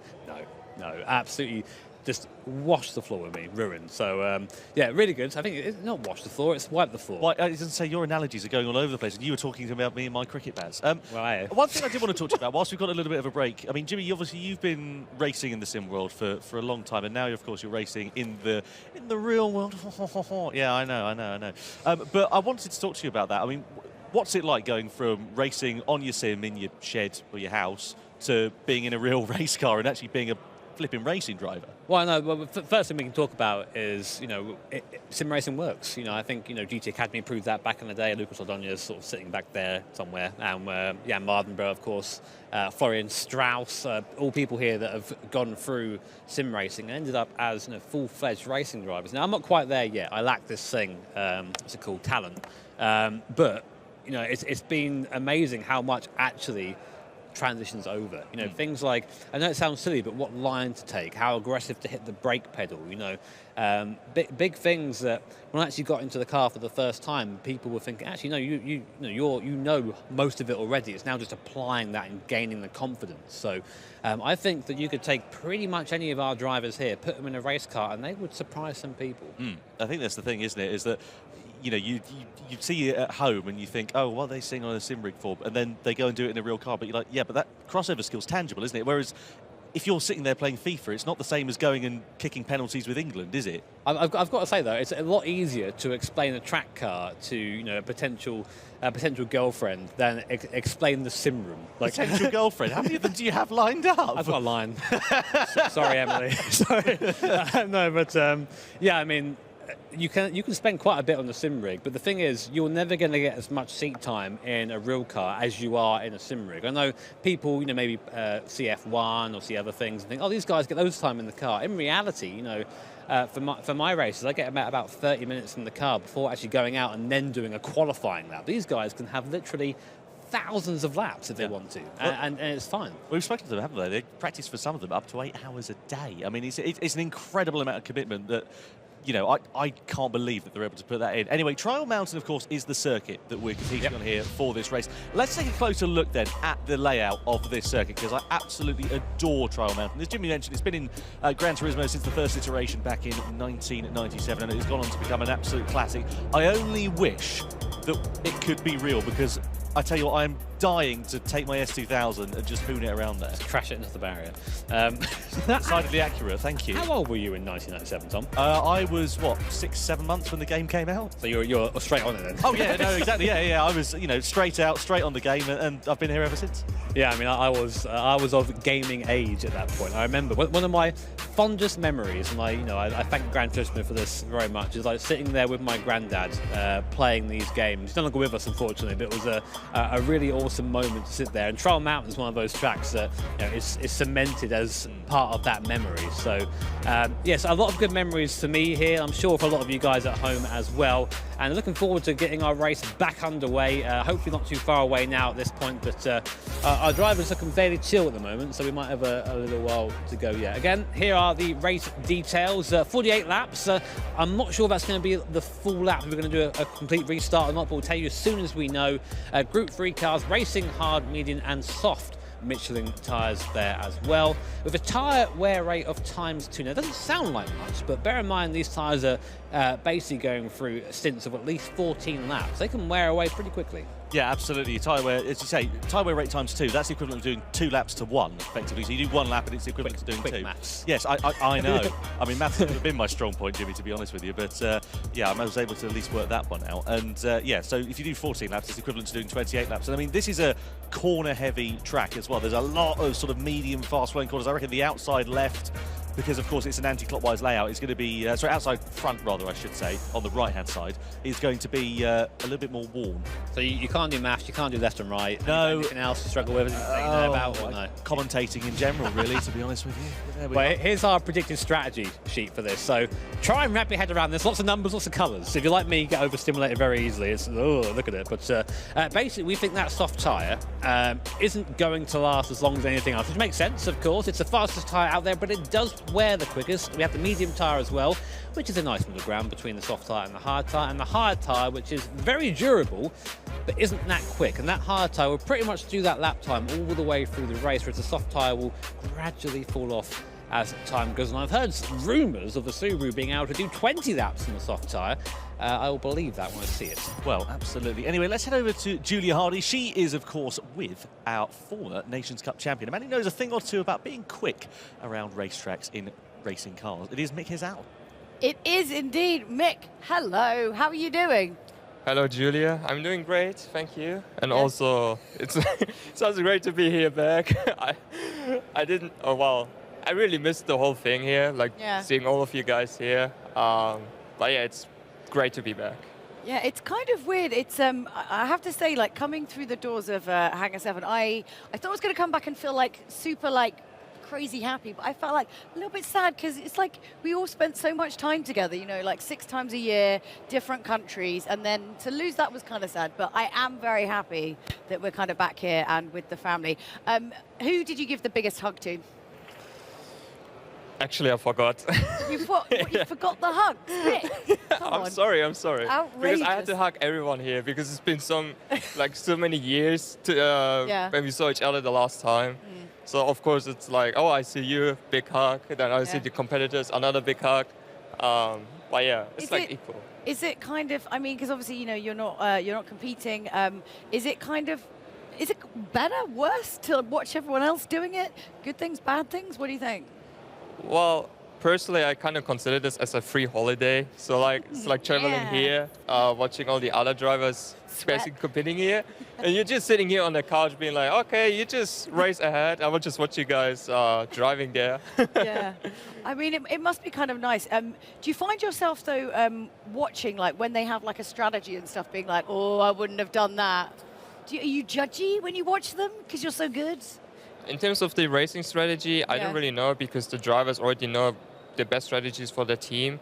But of course, if there's like a driving move, like for example, one driver trying to overtake the driver in front of them, of course, maybe I'll be judging it in the end. It's like maybe saying, was it clean or was it a little bit dirty? Can it be done a little bit better? But rather, like instead of that, I'm basically just trying to enjoy everything there. Yeah, you're not like offering advice, like just whispering, like, hey, you know what? Just start on the mediums. No, not yet. Not yet. Maybe at the end of the race. Yeah, I mean, what's been sort of like when you think back to your time, you know, racing in Gran Turismo. What were the best moments for you? I mean, aside from obviously winning, I presume, but do you have some kind of big standout moments? You know, like particular places that we went that really sort of you have like a good fond memory of. For me personally, it's actually Salzburg. Yeah. Because Salzburg was like the first event for me back in 2018. And when I was competing there, I also won the Manufacturers Cup there for Nissan. Oh, yeah, And then for 2019, I managed to win the Nations Cup there for the first time. And you know, with the 2022 Salzburg World Tour event, I'm basically here as just enjoying my holidays, I guess, for the first time. But yeah, there has been like so many great moments, like with all the different locations, the different World Tour events we had in the past. There were like so many different unique things. For example, the environment, the city itself, and the dinners. The dinners. The dinners. So I can't really decide which one is truly the best, but Salzburg has a special place in my heart. So now, you know, obviously we're kind of like, we have Monaco at the end of the year, but for like next year for GT, what should we kind of manifest as a location in the world that we should go? What do you reckon? Where should we go for Gran Turismo World Series next year? And then let's try and get everyone to agree to it verbally while we're here. Personally, I would like to see London, actually. Really? No, that's boring. I live there. I don't want to go to London. No, it's like having an event in the UK, personally. Or, what is it? Like? All right, if we don't do that, where else cool could we go? Think of somewhere good. Well, personally, I would maybe say Istanbul for Turkey. Ooh, that's a good shout. Yeah, but also for... well, it's a tough Brazil or something? Sao Paulo, probably. That'd be good. Yeah. I mean, there are like so many different locations you could maybe consider in the end. But it's just, maybe trying to think about it. I think there are still like many potential great locations out there which we could basically consider to visit it. But of course, for me personally, having a World event in Turkey would be great. But also like revisiting Nürburgring again, because it's like, what is it, the home of the motorsport with the whole track. But I wouldn't be disappointed to go anywhere because every single event is like unique, special, with all the people here, us being able to visit the whole country, and not the whole country, I mean like the city. Yeah. It's truly great. It is great. So obviously GT7, have you been playing much yourself? Have you been kind of getting into it? Yeah? Due to my studies, it's a little bit hard. Well, because of course you're studying a lot as well. Yeah. A little bit, though. You must have had a little bit of a look. Yeah, I'm just doing a little bit of the time trial to still maintain my skill, like the speed, I mean. But in terms of the championship, like racing against each other with the tire wear and fuel consumption being also turned on, not so much recently, but I still try to do it like on the last couple of days, so that I can still see if I'm still up there, being able to compete against the fastest drivers here. I mean, it's kind of, you sort of just want to know a little bit. I mean, you can't ever really let it go, can you? What exactly? Well, like at least keeping up and just trying to, see if you can still compete. Does that? I suppose that doesn't ever leave. I'm so useless. I cannot be competitive, but no, you haven't still got that little thing inside you that's just like, come on, just a bit more to win. Well, to be fair, like when I was watching these drivers doing the qualifying session and also like them about to do the race. Yeah. Of course, I had the thing in my mind, thinking like, I kind of missed the racing actually. Yes, we're bringing you back in. Who knows? This was our trick. We're like, just come on a free holiday. But yeah, who knows? Maybe I'll be back in the future. Yes, this is what we wanted. This is the soundbite we wanted. For now, I rather focus on my studies so that these are done. Yeah. Who knows? How much longer of the study so that we can work it into our timeline? I mean, luckily I managed to be done with all of my examinations for the bachelor degree. Yeah. So for the next semester, I wanted to start working my bachelor thesis, like on the paper. Okay, yeah. And if I'm done with that, I would be done with my bachelor degree. Yeah. But it depends on if I want to do or if I can do the master degree right afterwards. Because I also wanted to do the masters. Yeah. But for now, it's like trying to finish the bachelor degree first and then thinking the other Take stuff. like a little 1-year Gran Turismo sabbatical and then do the masters after it. I think that sounds like a good idea. Yeah, why not? Well, look, Mick, it's such a joy to have you here. It really is a pleasure, and I know like all the drivers are super glad to have you here. And online as well, everyone's always going, they love you. They love you. Yeah. Well, yeah. Oh, look, it's honest. You guys have no idea what it really means genuinely to all of us to have everyone back in this room because, like we say GT family a lot, but it does really honestly mean that, the community we have here. Okay, I'm going to stop talking now because I'm going to throw to the wonderful, wonderful news that we announced a little bit earlier on, which is that Gran Turismo and Dior are joining together to make something quite incredible. We collaborated with Gran Turismo to create a car for the game, a racing suit, a helmet, and some boots and gloves, like a full kind of package. The starting point for the project was really looking at the glamorous adverts of Dior Parfum from like the 60s to the 80s. They were sort of evoking this glamorous lifestyle. Different perfumes would sponsor car races like the Dakar Rally, the Le Mans 24-hour race. The car, it's this incredibly limited Di Tommaso Mangusta. It was thought in a global way, from the car to the outfit. Those nice colors, they are pop but are not too flashy. The sponsoring was put in specific places. The right logos were used from the right period because we used that 60s and 70s logos, also with a CD diamond. The Dior oblique was used in a very subtle way, more tonal on the outfit. The sole is something that we have in Diorizon. We changed the upper to have something more sporty and more related to what car footwear should be. In the history of the game, but also of racing cars, I think the yellow is something quite iconic. We chose the cream colour for the car. The shape itself is so strong and it's got all these sponsorship logos over it, so we actually wanted the car itself to look quietly kind of understated. 1947 is a very important number for Dior. It is the year that Christian Dior founded the Maison. So whenever we're doing any sort of project at Dior, we always look directly back into the archive, find a way of connecting it always to Monsieur Dior himself. The idea of having a big French couture house collaborating with the most iconic race car game was just amazing. And I think the last edition of Gran Turismo is so elevated in terms of options and luxury that it was a perfect marriage on that project.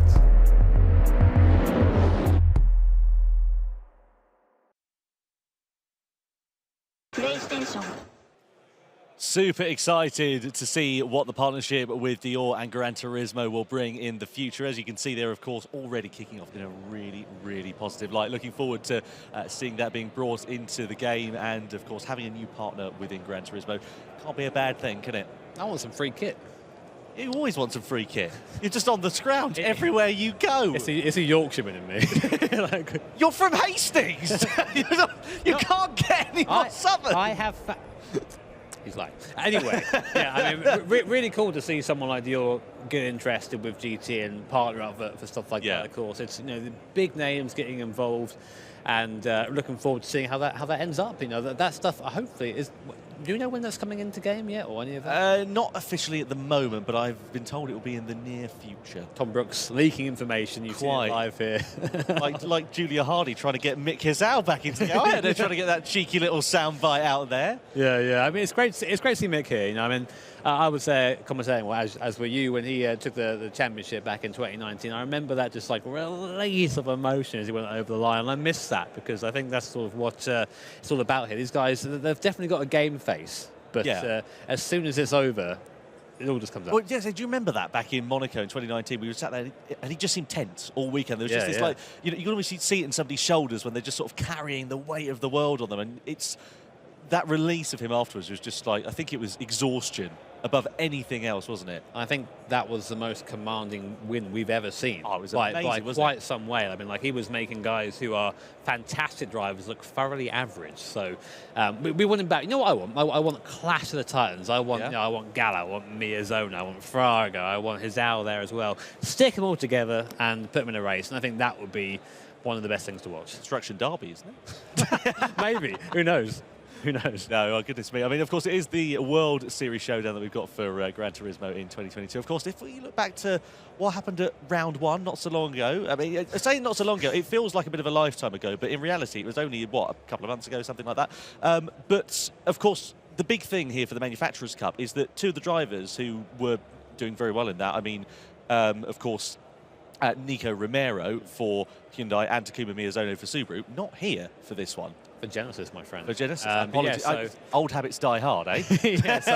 So both those guys not here, which of course sort of led the way for Nissan and Hafidi, but they messed it up. So what's the point? What's the point? Well, yeah, exactly. Anyway, let's have a look, shall we, at some highlights from round one of the Gran Turismo World Series from the Manufacturers' Cup and indeed the Nations' Cup as well. Here we are then, ready to go. Manufacturers' Cup 2022 World Series is underway here at Watkins Glen. Igor Fraga leads the field down towards the first corner from Hafidi, from Takuma Miyazono as we come in towards turn number one. So Hafidi closing up then on the brakes. But of course, this being a rolling start, the field relatively spread out, so we shouldn't expect any overtaking moves through the first couple of corners at least. But once they get a bit of heat into their tyres and brakes, maybe that's when we'll see drivers beginning to strike as we ride on board here with Kamasa looking quite close onto the back of Nicky Romero here and the Genesis then. Is he going to be able to launch a move as he goes into the slipstream, pulls to the outside then as we come down the back straight into the chicane, has to back out of it, not quite close enough to mount an attack at the moment. You can see Miyazono then going through into the right-hander, and he's coming into the pit lane, so he's making his stop at the end of the first lap. So he's going to drop right to the back of the field then here. He's making his mandatory pit stop, going to try and run a bit of clean air. Adam Zapai also coming in at the end of lap one. That's really interesting, because you'd think you want to try and stay in the train and try and take the slipstream around him, because the draft is worth a lot of time around Watkins Glen. At the moment, it seems the fastest lap, from what I can see, currently belongs to Romero. So he is... he's out on circuit in that draft. So what I'm looking for really is Miyazono to go quicker. The lap time we have up there, I don't think is the one he's actually done at the moment. So we'll see what his next lap is. But if Miyazono's strategy is going to work with the early pit stop, and those, of course, who have pitted early, then they need to be doing some good lap times now, because otherwise the guys in front are getting free time by just sitting in the tow. And we see there Romero now moving up into second as Hafidi comes into the pits with the GTR. Great car, the GTR, of course. I've no bias at all for me. Good to see that we're still on a new platform and some things never change. Exactly. This and forever. But yeah, interesting to see him pit now, because what we want to see now is where Miyazono comes out in relation to Hafidi in the GTR. So it's come around the corner now, and I don't see. Oh, there you go. So, interesting. Miyazono comes out ahead of Hafidi. So that's actually worked out for Takuma Miyazono, who's just set the fastest lap too, a 44.9 in clean air. So, as usual, he makes us look like idiots up here in the commentary booth, and does a strategy I think won't work, and then it's working for him at the moment. But, of course, he was earliest to switch onto that tyre, so come the end of the race, he's going to have the most tyre wear. Now coming into the pit lane, really maximising that pit entry as well. As you said, you want to make sure you're inside that white, that yellow line there on the way in, otherwise you'll get slapped with a penalty. So Romero coming in at the same time, same strategy as Igor Fraga. So now we get to see how Miyazono's done. Here he comes, we're on board, and again another fastest lap from him last time, a 44.7 on the last lap. This lap, let's see what he's done around here as well. And not a fastest lap, but still very quick, only just slower than his best lap of the race. So he's been putting in fantastic pace. He should be leading here. Let's see where he comes out then. So Miyazono does emerge ahead of Igor Fraga, and he does emerge ahead of Nicky Romero. This is Fraga versus Mehdi Hafidi then side by side. So Nissan versus Toyota, and Hafidi then, who got the undercut, has managed to make it work against Igor Fraga, and now is up into effectively a net second place, because of course the drivers ahead, the top three, have not made their pit stop. So Fraga needs to retaliate as quickly as he possibly can. You can see Igor Fraga looking like, again, nothing in there. Well, Nicky Romero is fighting for his life on that wheel. Down the bottom, it looks to the inside now of Igor Fraga. A great place to get by here if you can get on the brakes there. Heavy on the brakes up the inside. He's alongside the rear panel. Now they're side by side coming up that hill. And of course, the next corner is a left-hander. Igor Fraga doesn't have the advantage there. Really drives him out to the outside, gives him no room. Runs in deep into the corner, sits on the apex. That's textbook defending there from Fraga. And Romero's going to have to try again next lap. Looking forward at the car you're catching, which is Igor Fraga again in that draft there. Fraga goes defensive into the bus stop, which is the right hand. Romero, though, I think is going to drive just straight past him. Here comes Spinelli too. Looks to try and guard the inside at the same time. Can't quite get by. Romero up into 6th place then in the Genesis past Toyota. And now, Fraga getting a little bit sideways on the way out, just catching the grass. You can see really trying to push the limits of the track there. He's paid for the racetrack. He's going to use all of it. As we now come into T1, again, absolutely vital for your lap time here. And again, Fraga's in the worst place he could possibly be, which is in front, going up the hill here. So he's going to be giving the draft to Benelli. He'll come across now to take the line. Benelli's going to be forced a long way around. This is the right way to drive this part of the circuit if you are trying to defend, but not quite able to stay in front of Benelli there. The AMG just has a little bit more straight line grunt than the Toyota does, and Free goes up into 7th place. Now, while this is going on, the fastest man on track, do you want to take a guess who it is? It is Takuma Miyazono, who just did the fastest lap of the race. He's the only guy, he was the only guy in the 44s. Romero's just joined him, but a 44.6 on the last lap compared to these guys squabbling in the mid-45s. So although only on 4th on track at the moment, he is catching Adam Wilk in the Aston Martin hand over fist, and when these guys pit, I have no doubt that Miyazono will be leading this race. Right now, Serrano and Gamata coming into the pit, so this is going to be a change of lead. Will come in as well. He does okay, so there you go. You were right, Tom. That's the first time I've ever said that, I think. Thank you very much. Like 4 years. And Miyazono goes up into the lead. The gap now 4.4 seconds back to Hafidi. Will Romero get out in front? I think Romero's has actually dived Hafidi behind there. Yeah, he has. Nicky Romero there up into 2nd place. We just caught the end of that in the Genesis. This is looking really exciting between these two drivers as they come through into the final series of corners at Watkins Glen in the first race for the Manufacturers Cup. And Fraga, he's just got to place that Toyota Supra in the right positions, and he will be absolutely spot on. Meanwhile, Takuma Miyazono, it is a perfect start to their Manufacturers Cup for Subaru and for the Japanese driver. He wins here at Watkins Glen for round 1 of the GT World Series. It's a debut podium for Genesis with Nicky Romero in 2nd, 3rd for Hafidi, and look at this side by side between Fraga and Serrano, separated by just a couple of hundredths of a second, right to the line.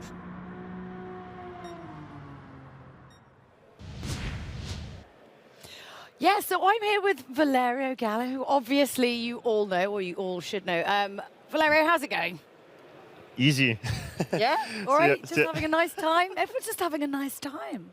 Yeah, first of all, I'm really happy to be here after 2.5 years of being at home, having to meet all the guys again, and sharing the racing once again all together. So magical. Who are you most excited to see? Who are your favorites?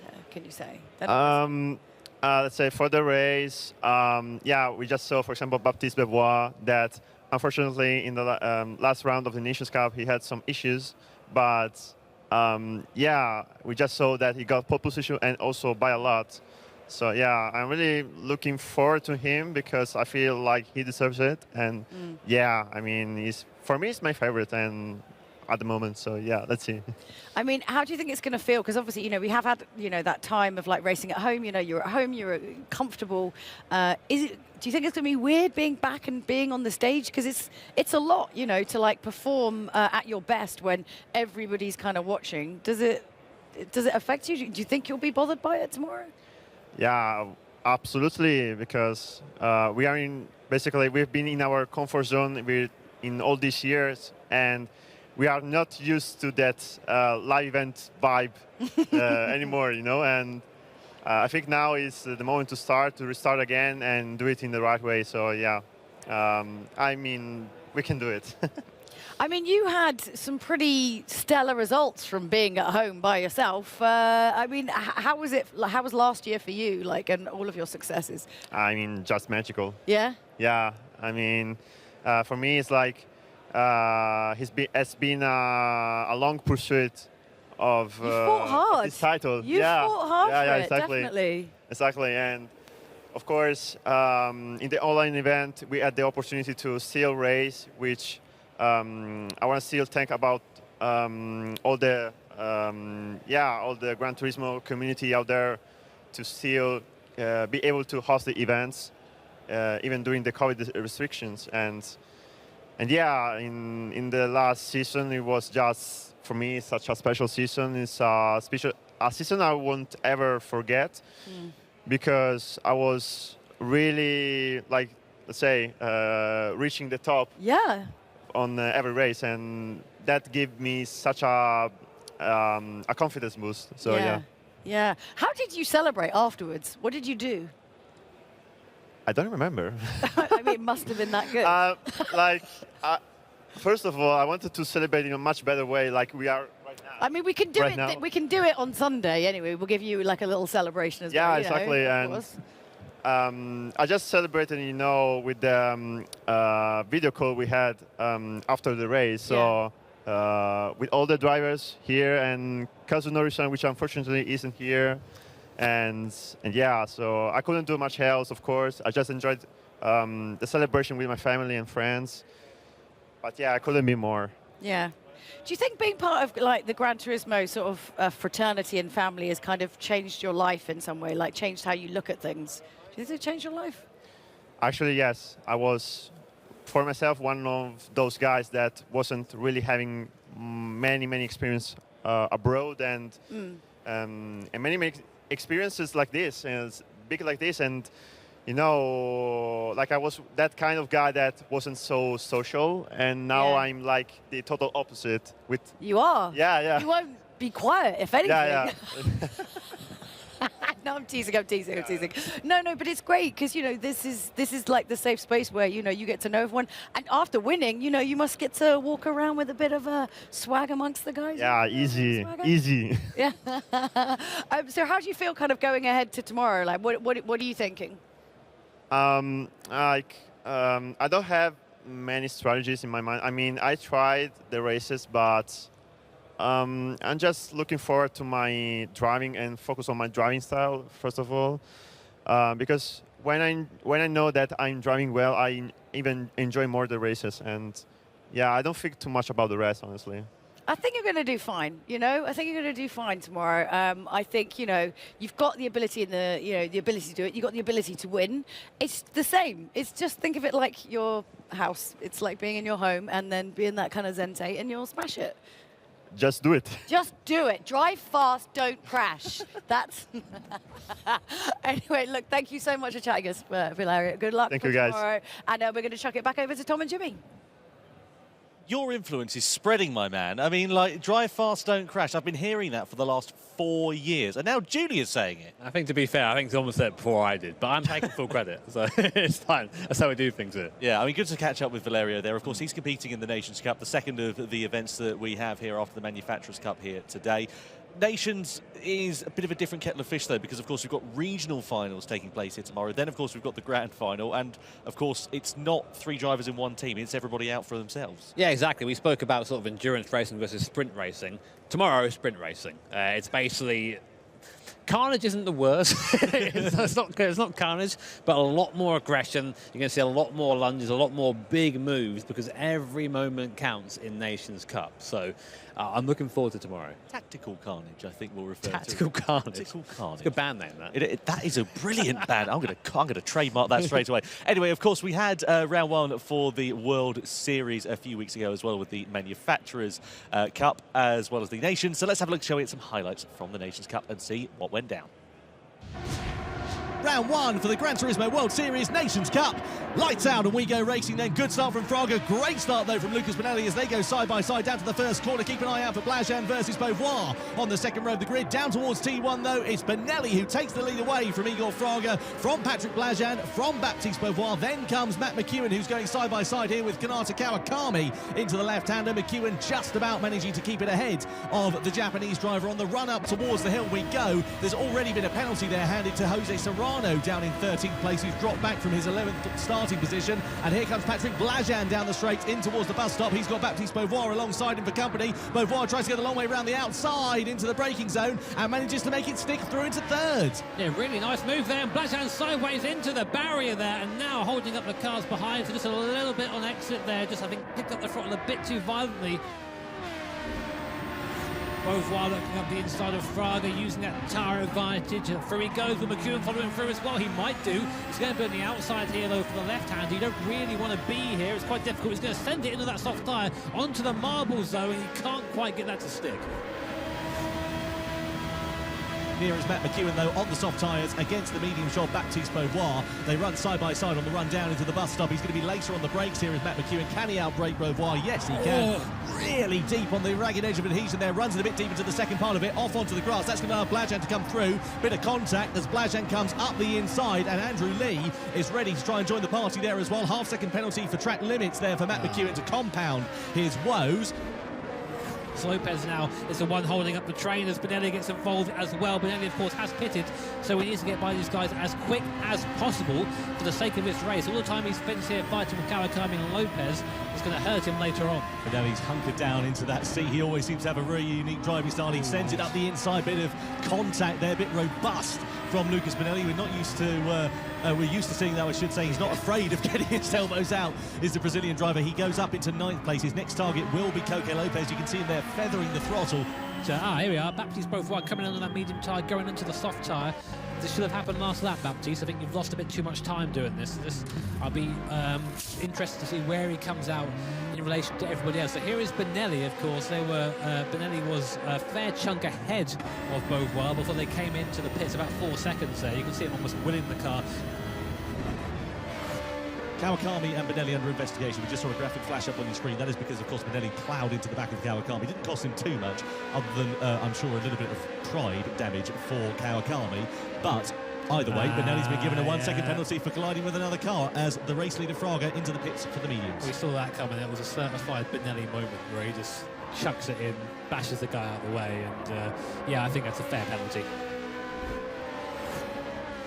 Here's Valerio Gallo trying to recover something from this race. He goes side by side with Patrick Blajan down into the bus stop. Gallo's on the soft tyres. Look at the confidence he's got under braking as he goes through on the Hungarian driver into 6th place. Blajan on the slower compound, the hard compound of tyres, just got no answer to that. That was a swipe.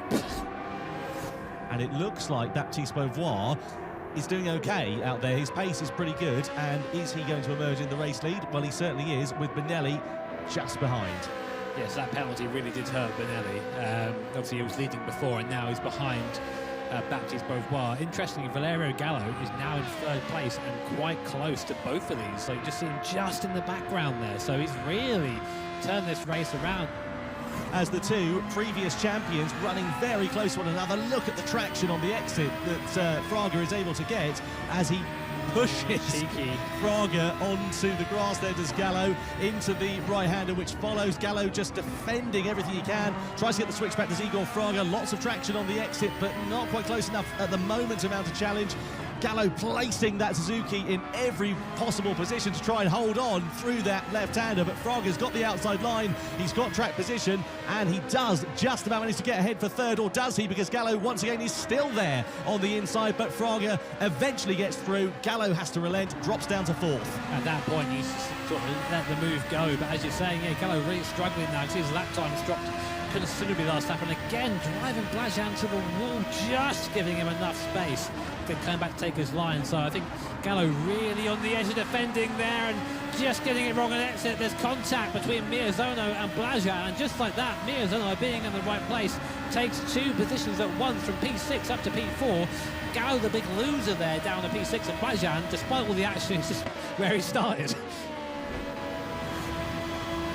Blajan really does know that as well, and he's trying to make hay whilst the sun shines into the bus stop. He's going to have a lot more grip under braking. Can he go for the outside line? Keep an eye under the background for Mangano as well. Side by side as they go through the bus stop then, and Blajan goes through. Gallo's out wide. Mangano goes through. Inestrosa and contact there off into the wall. So Gallo then knows that. He slows up, lets Inestrosa through as Serrano comes on and joins the party there as well, as those two run side by side. So it's Inestrosa versus Serrano up ahead, but Gallo there, well, a simple mistake has cost not only him, but also another driver there too.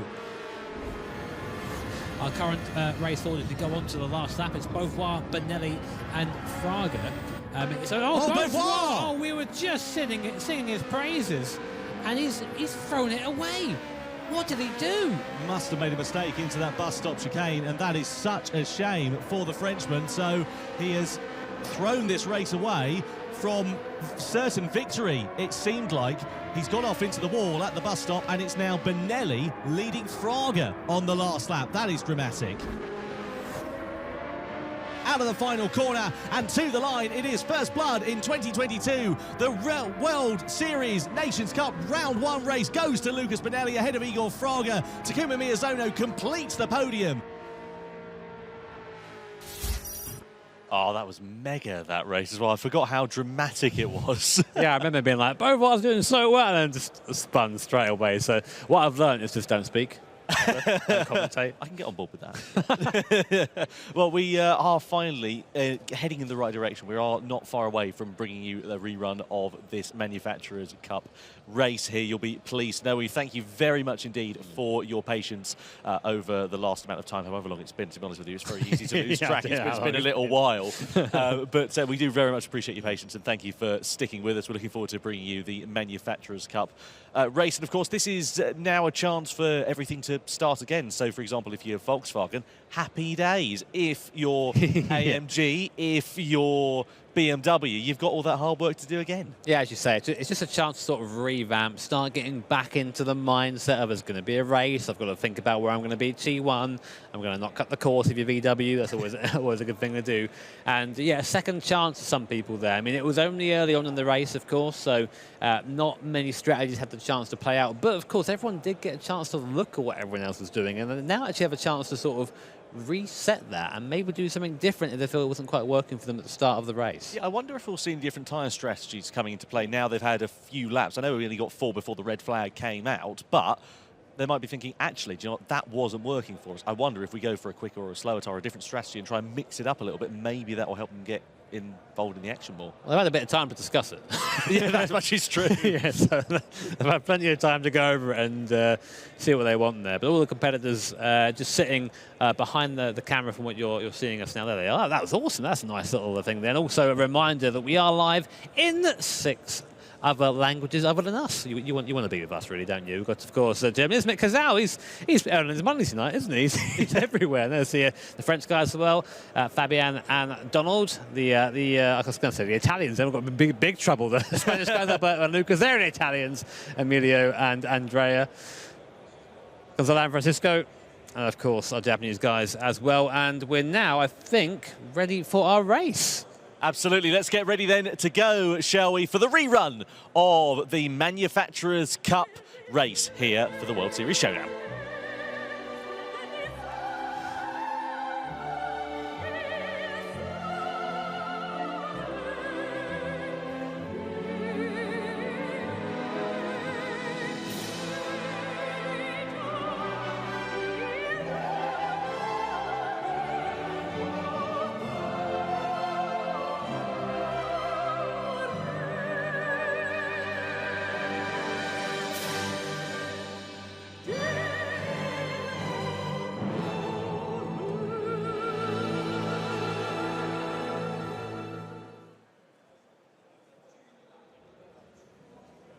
We're ready then to go for action for the Manufacturer Series race here for the World Series Showdown. It is Manufacturers Cup time then, as the drivers are lined up on the grid at Trial Mountain. We're ready to go green here in Salzburg, and this is how the grid is going to line up. Mercedes AMG line up on pole position, a brilliant lap from Baptiste Beauvoir. BMW on the front row alongside them.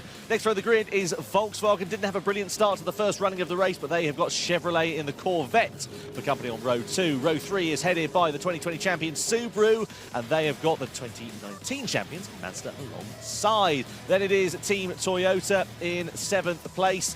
Genesis, new to the Manufacturers Cup in 2022, in 8th place with Porsche just inside the top 10. That is bookended by Mitsubishi. The final row of the grid is completed by Jaguar in P11 and Nissan in P12. So then, there's been a fair amount of time for strategies to change. There's been a lot of discussion amongst the drivers after that red flag, and we're about ready to get the rerun of this one underway. Looks like all the tyres have stayed the same from what I can see anyway, so no strategy change here. Everyone's quite comfy with what they're doing. Will we see BMW try and bolt at the start again on that soft compounder tyre? Will we see AMG defend a bit more? We have not very long until we find out. Keep an eye on Subaru, very light on its tyres. I think we're going to see it move forward as time progresses. But AMG leading the field to the line as the guys get ready to go for 48 laps here at Trial Mountain.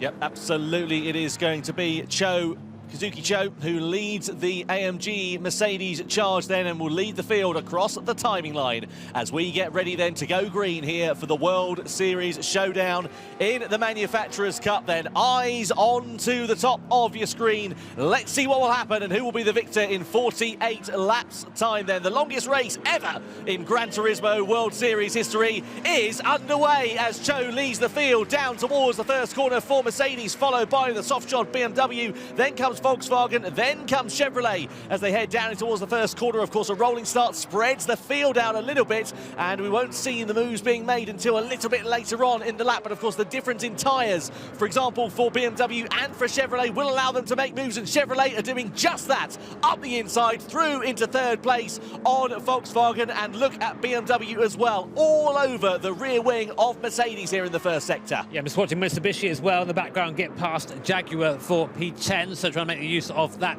medium compound tyre. Meanwhile, we're seeing a bit of a repeat what we saw from the first attempt at this race. BMW right up now behind Mercedes AMG coming down the back straight in that draft. Now let's see what sort of legs the AMG has, looking directly back at the BMW. The Corvette, a Chevy Corvette behind as well, also very quick in the straight line. BMW gaining, going to go to the inside line. They use that soft tyre, heavy on the brakes, into the next left-hander. There it is, up the inside. BMW, no, that Mercedes still defending there, but not quite going to make that stick on the outside. And I think Mercedes isn't going to lose one place, it might lose two to Corvette. Chevy on the left there, getting squeezed almost into the mountain itself. Mercedes staying ahead for now, but I don't think it's going to be there for long. Yeah, it's going to be quite in vain there for Kazuki Cho. The thing is as well, all that's doing is backing them up into the Volkswagen in 4th place there as well. You can see just how much more grip Adriano Corazza has got underneath him with the soft compound of tyres. He's right in the slipstream. Is he going to dive to the inside into the final chicane? You bet he is. Chevrolet up the inside, Corazza through into 2nd place. But look at that, of course, whilst they've been squabbling, it's not only allowed Volkswagen to close up, Subaru right there as well. Yeah, all very close now after that. It's given BMW a bit of a chance to get a bit of clear air as well. 1.3 seconds doesn't sound like much, but that is just about outside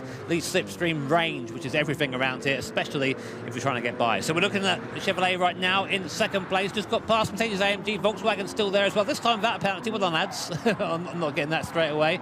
Toyota and Porsche also duking it out a bit further down the field. Porsche with the tyre advantage, but of course those tyres will wear quicker. Looks for a lunge up the inside into the tunnel. A little bit of contact there, I think, between the Porsche and Toyota now as we go into the next point. So right-hander, Toyota will have the inside, but Porsche there swoops around the outside. I can't help but think Toyota let them have that a little bit. Yeah, it was Inestrosa versus Moisov, and one thing's for sure, you don't give half an opportunity to Angel Inestrosa, because you give him an inch, he'll take a mile, and he's not afraid to get his elbows out, as we have seen. A little bit further up the road, this is Subaru versus Volkswagen, then both on the medium compound of tyres. Haven't made much forward progress in this race, but are indeed the lead medium runners so far, so that's about as good as they can hope for with the BMW and the Chevrolets. Of course, the soft compound of tyre, quite a fair amount quicker over the course of one lap. You'd expect them to get a fair bit of distance. Here comes Subaru, sending it down the inside into the hairpin. Side by side they run. Nice, decisive and clean move there. Volkswagen trying in vain to defend the overtake, but not quite able to do. Kylian Drumont is through into 4th place. Nice overtake there. That was a big move, really nice there from Drumont. Came from quite a way back there, really using the strength of that Subaru. I've just heard a contact in the background. I'm not sure if I just, that was something that I might have misheard. I think it was Porsche versus Volkswagen, you know. Yeah, I think it's getting a bit leery back there at the moment. But yeah, Subaru up into P4. And what did we say? We said they were going to move forward as the race goes on. I didn't think it'd be this quickly, though, as we come on to the end of lap 2 of 48. As we said, the longest ever race we've actually run in one of these live Gran Turismo events. Our definitely longest one we've done in the World Series, because it's the first one we've done live. So it's been a while. So interesting to see how our drivers adapt. If I may correct myself, I said it was Porsche versus Volkswagen. Porsche versus Mazda, the two teams that look like they made a little bit of contact right down at the back of the grid. Here are a couple of runners a little bit out of position. You can see Mitsubishi and Nissan on the medium shod tyres. In front of them, 3 hard shod runners, including Genesis, who are the immediate competition for them. Here comes Mitsubishi down the inside of Genesis. They're not putting up too much of a fight, so expect that to be the case for Genesis. Didn't qualify particularly that well, and they're going to drop a little bit further back because, of course, they just don't have the pace underneath them, but the race should come to them a little bit later. So this is Porsche versus Mazda that we were talking about here, and Mazda looking like they made a little bit of a mistake. Up the inside goes Ines Stroza there. There wasn't any contact, seemingly, from what we saw in that camera angle, but yeah, Mazda there making a little bit of a mistake, and Mangano, unfortunately, dropping down a position. See, I knew I sensed something. My sim racing degenerate senses were tingling. I was like, what's happened out there? What's happened out there? So yeah, we now see what happened. So look at Subaru on board now with the Subaru. Great pictures as we now come around the long left-hander into this very familiar part of the circuit. I can't tell you how many laps of the circuit I've done at home in various iterations of Gran Turismo. Great to see it in Gran Turismo 7, and we are pulling onto the back of that Mercedes AMG. It looks like that over one lap, the Subaru maybe not so quick, but look at Kylian Drumont putting on a fantastic performance here, definitely filling the shoes of Takuma Miyazono, who unfortunately isn't here due to catching COVID. We wish him a very speedy recovery, but Subaru looking very quick at the moment. It's quite important, though, for Subaru, because we know that car's not necessarily that quick in a straight line, so they need to be on the back of that Mercedes to be pulled along in that slipstream effectively. Otherwise, if they lose touch, I reckon they could drop back a bit further. You see, look on the straight there, Mercedes pulls away, but what it does mean is if the Subaru is faster over the lap and can't get by on a straight line, it's going to get held up by the Mercedes. So we have to start thinking about strategy and what's going to work best over the course of the race. So great section of circuit here. You're really trusting the car. And I'm noticing through there the Subaru is actually flat. Other cars are not flat through there. So you see the difference in the speed. This thing is an absolute weapon in the corners. You see him just like right now, pretty much onto the rear spoiler of that Mercedes AMG, but there's nowhere to go here. It's on the brakes where it's so impressive, isn't it? Just look at how much grip he's got underneath it. He's able to close up. And the thing we mentioned before the start of this race, that Subaru very kind on its tyres as well. So if they've got grip under braking, they've got the pace over the Mercedes, but for in a straight line, and they've got good tyre life. They're in the pound seats. Yeah, definitely. And this is where the difference, though, is going to be made. This is where Kylian's going to be thinking, oh, come on. Give me a break. So, you know, he's going to have to really think about where he can attack here, because even if he does manage to get by, he's then got to try and defend it all the way down the straight. Even in the toe, he is now just barely gaining at the end of the straight, but he's nowhere near close enough for a move. Not yet, anyway. Maybe a last lap lunge he's ever go. I say that. He's had a look. He's just, you know what he's doing? He's just letting the car in front know that he's there. He's trying to get in their mirrors, trying to intimidate him a little bit, try and force him into a mistake, because sometimes that's your only solution. Yeah, Kazuki there not flapping under pressure with that Mercedes at the moment, but certainly, as you say, that Subaru looking really quick and going in towards that left-hander, tighter line really there nice for exit. Kazuki. Yeah, and a great exit for the Subaru, pulling alongside or looking to try to, but as they come in towards the chicane, don't think he's going to be close enough there. Kazuki knows that drives a little bit tighter on the entry of the corner just to hold his line and hold his nerve for now. Just alternate lines there, you see, just trying to force the Mercedes onto a tighter line to give him a worst exit out of his right-hander. It did work, he is closer, but that initial grunt off the corner for the Mercedes AMG is just too much for the Subaru to cope with at this point. So great pictures there from the onboard camera, and I think it's just a matter of time. He's experimenting, he's trying to find a way by, he's trying to find which corners he's strongest at, and I reckon maybe a lunge into the tunnel might be his best bet, a lunge here. But meanwhile, we go back up to BMW, and Chevrolet, and Chevy's got the hammer down. They're going quick at the moment. Certainly are, but I wonder if they're just using their tyres a little bit too much, because we don't quite know what that Chevy's going to be like on its tyre life.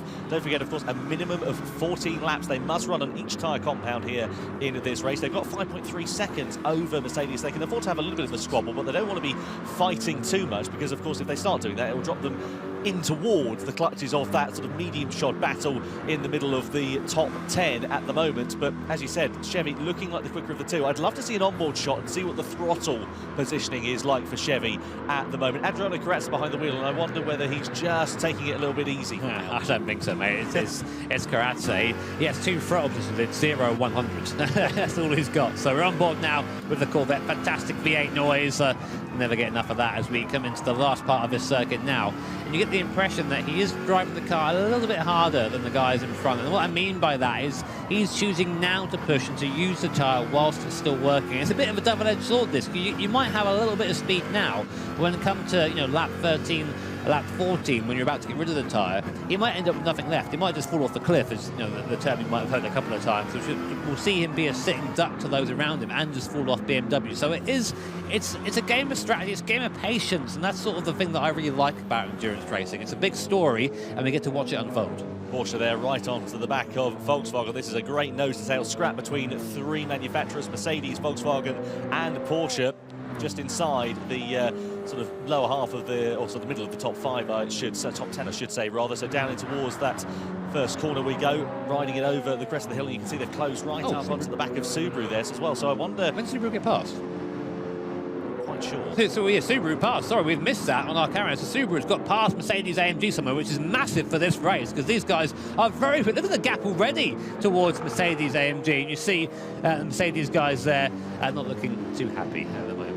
Luca Benelli and Baptiste both while there as well, looking very frustrated. Well, this is what you were saying as well. You're trying to force that Mercedes into a mistake, and that clearly is what has happened there. So Drummond has either just been able to put the pressure on enough to find an opportunity, or maybe he's just been a bit sick of being stuck behind him and thought, actually, do you know what, sod it, I'm going to go for it, and sent it. Yeah, we'll try and find a replay for you guys, and we'll get that to you as soon as we have it. But meanwhile, at the front, the Corvette there, I keep saying Corvette, the Chevrolet going for a big dive on the BMW. And isn't it great to see Chevrolet actually mixing it up in the Manufacturers' Cup here? We've never actually seen them be that impressive, frankly. And right now, Carrazza really showing what that platform can do. And you have to think that BMW at the moment are maybe thinking, do we let them go? Do we want to fight them this hard? It's one of those moments where it can really define your race one stint. And you see now, the Chevrolet driver is just getting out of the toe a bit, showing his nose, making people know that he's aware that he's there.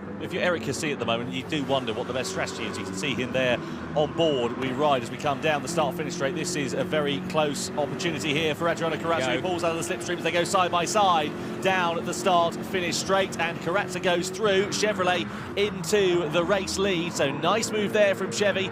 Hit the front for the first time in this race. Now the question is, how quickly can they pull out that gap? This is the move between Subaru and Mercedes-Benz. So it's down the inside into the chicane. There was an opportunity there that presented itself. A late old send for Subaru, and they moved their way up through into third place. So nicely done. That's why it had to be. It had to be a big send, and we were delivered. Killian, mate, I now owe you a beer after this. That was awesome. I love watching that. So meanwhile, we'll come back to that in a minute, but we have Porsche and Volkswagen.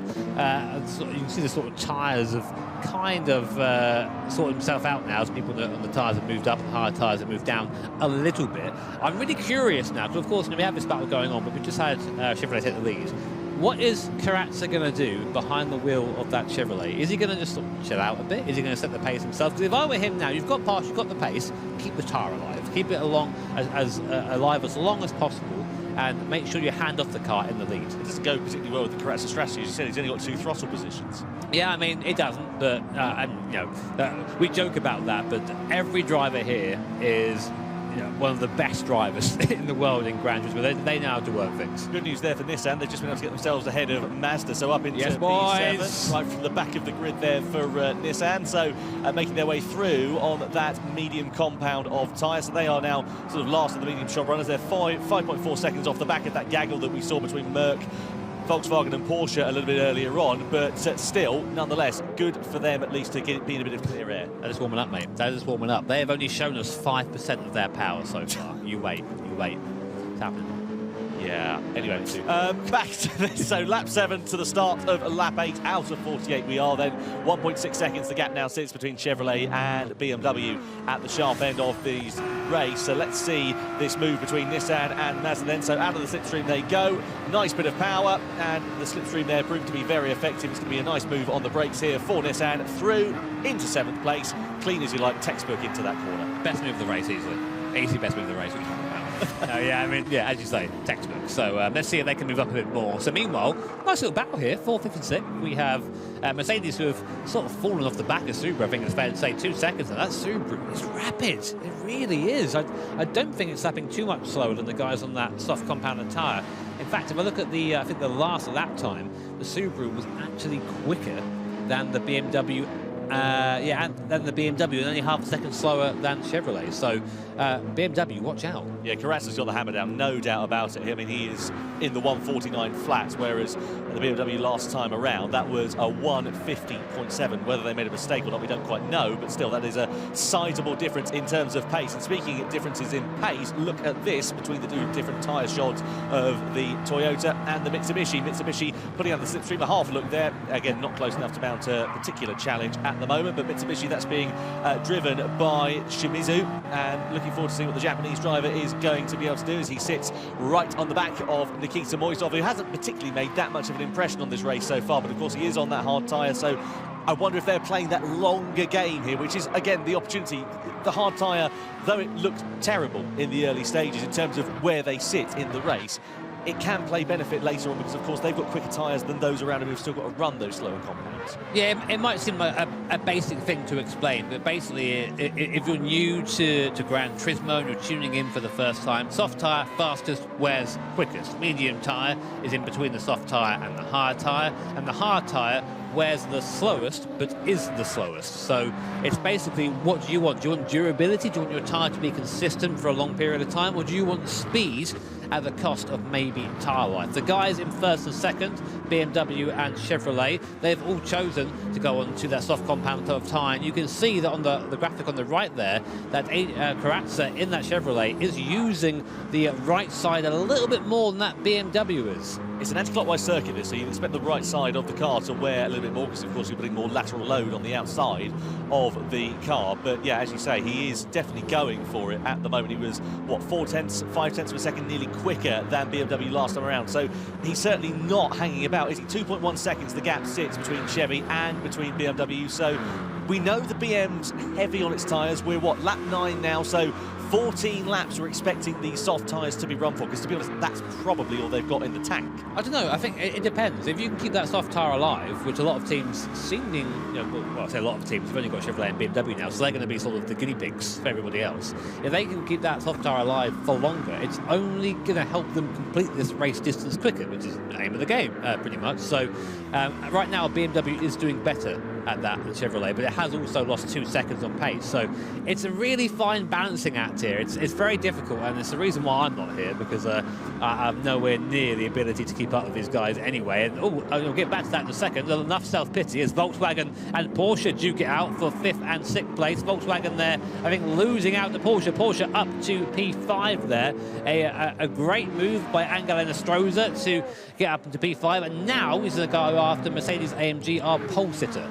So Roberto Sternberg down into 6th place. They want to try and keep themselves within touching distance of that Porsche, keeping the slipstream. That'll be very important there for the Volkswagen team. But Enestrosa driving to try and recover something then from this race after a bit of a challenging start in it there so far. They've kind of been in a no man's land really at this particular point. They've had relatively okay pace, but nothing particularly brilliant if you compare that to the likes of Subaru, who are also on the medium tyres, but they're, what, 3.5, 4 seconds up the road in comparison. So that Subaru is an absolute scorcher at the moment. If you compare that to the likes of Merc and Porsche, they've got good pace, but relative to that Subaru, it's not quite as good. Yeah, Subaru, the one to watch in this race. I mean, we've got a long way left yet, only 10 laps into this 48 lap race, so I hope you're comfy, hope you've got snacks, hope you've got a nice assortment of drinks around you.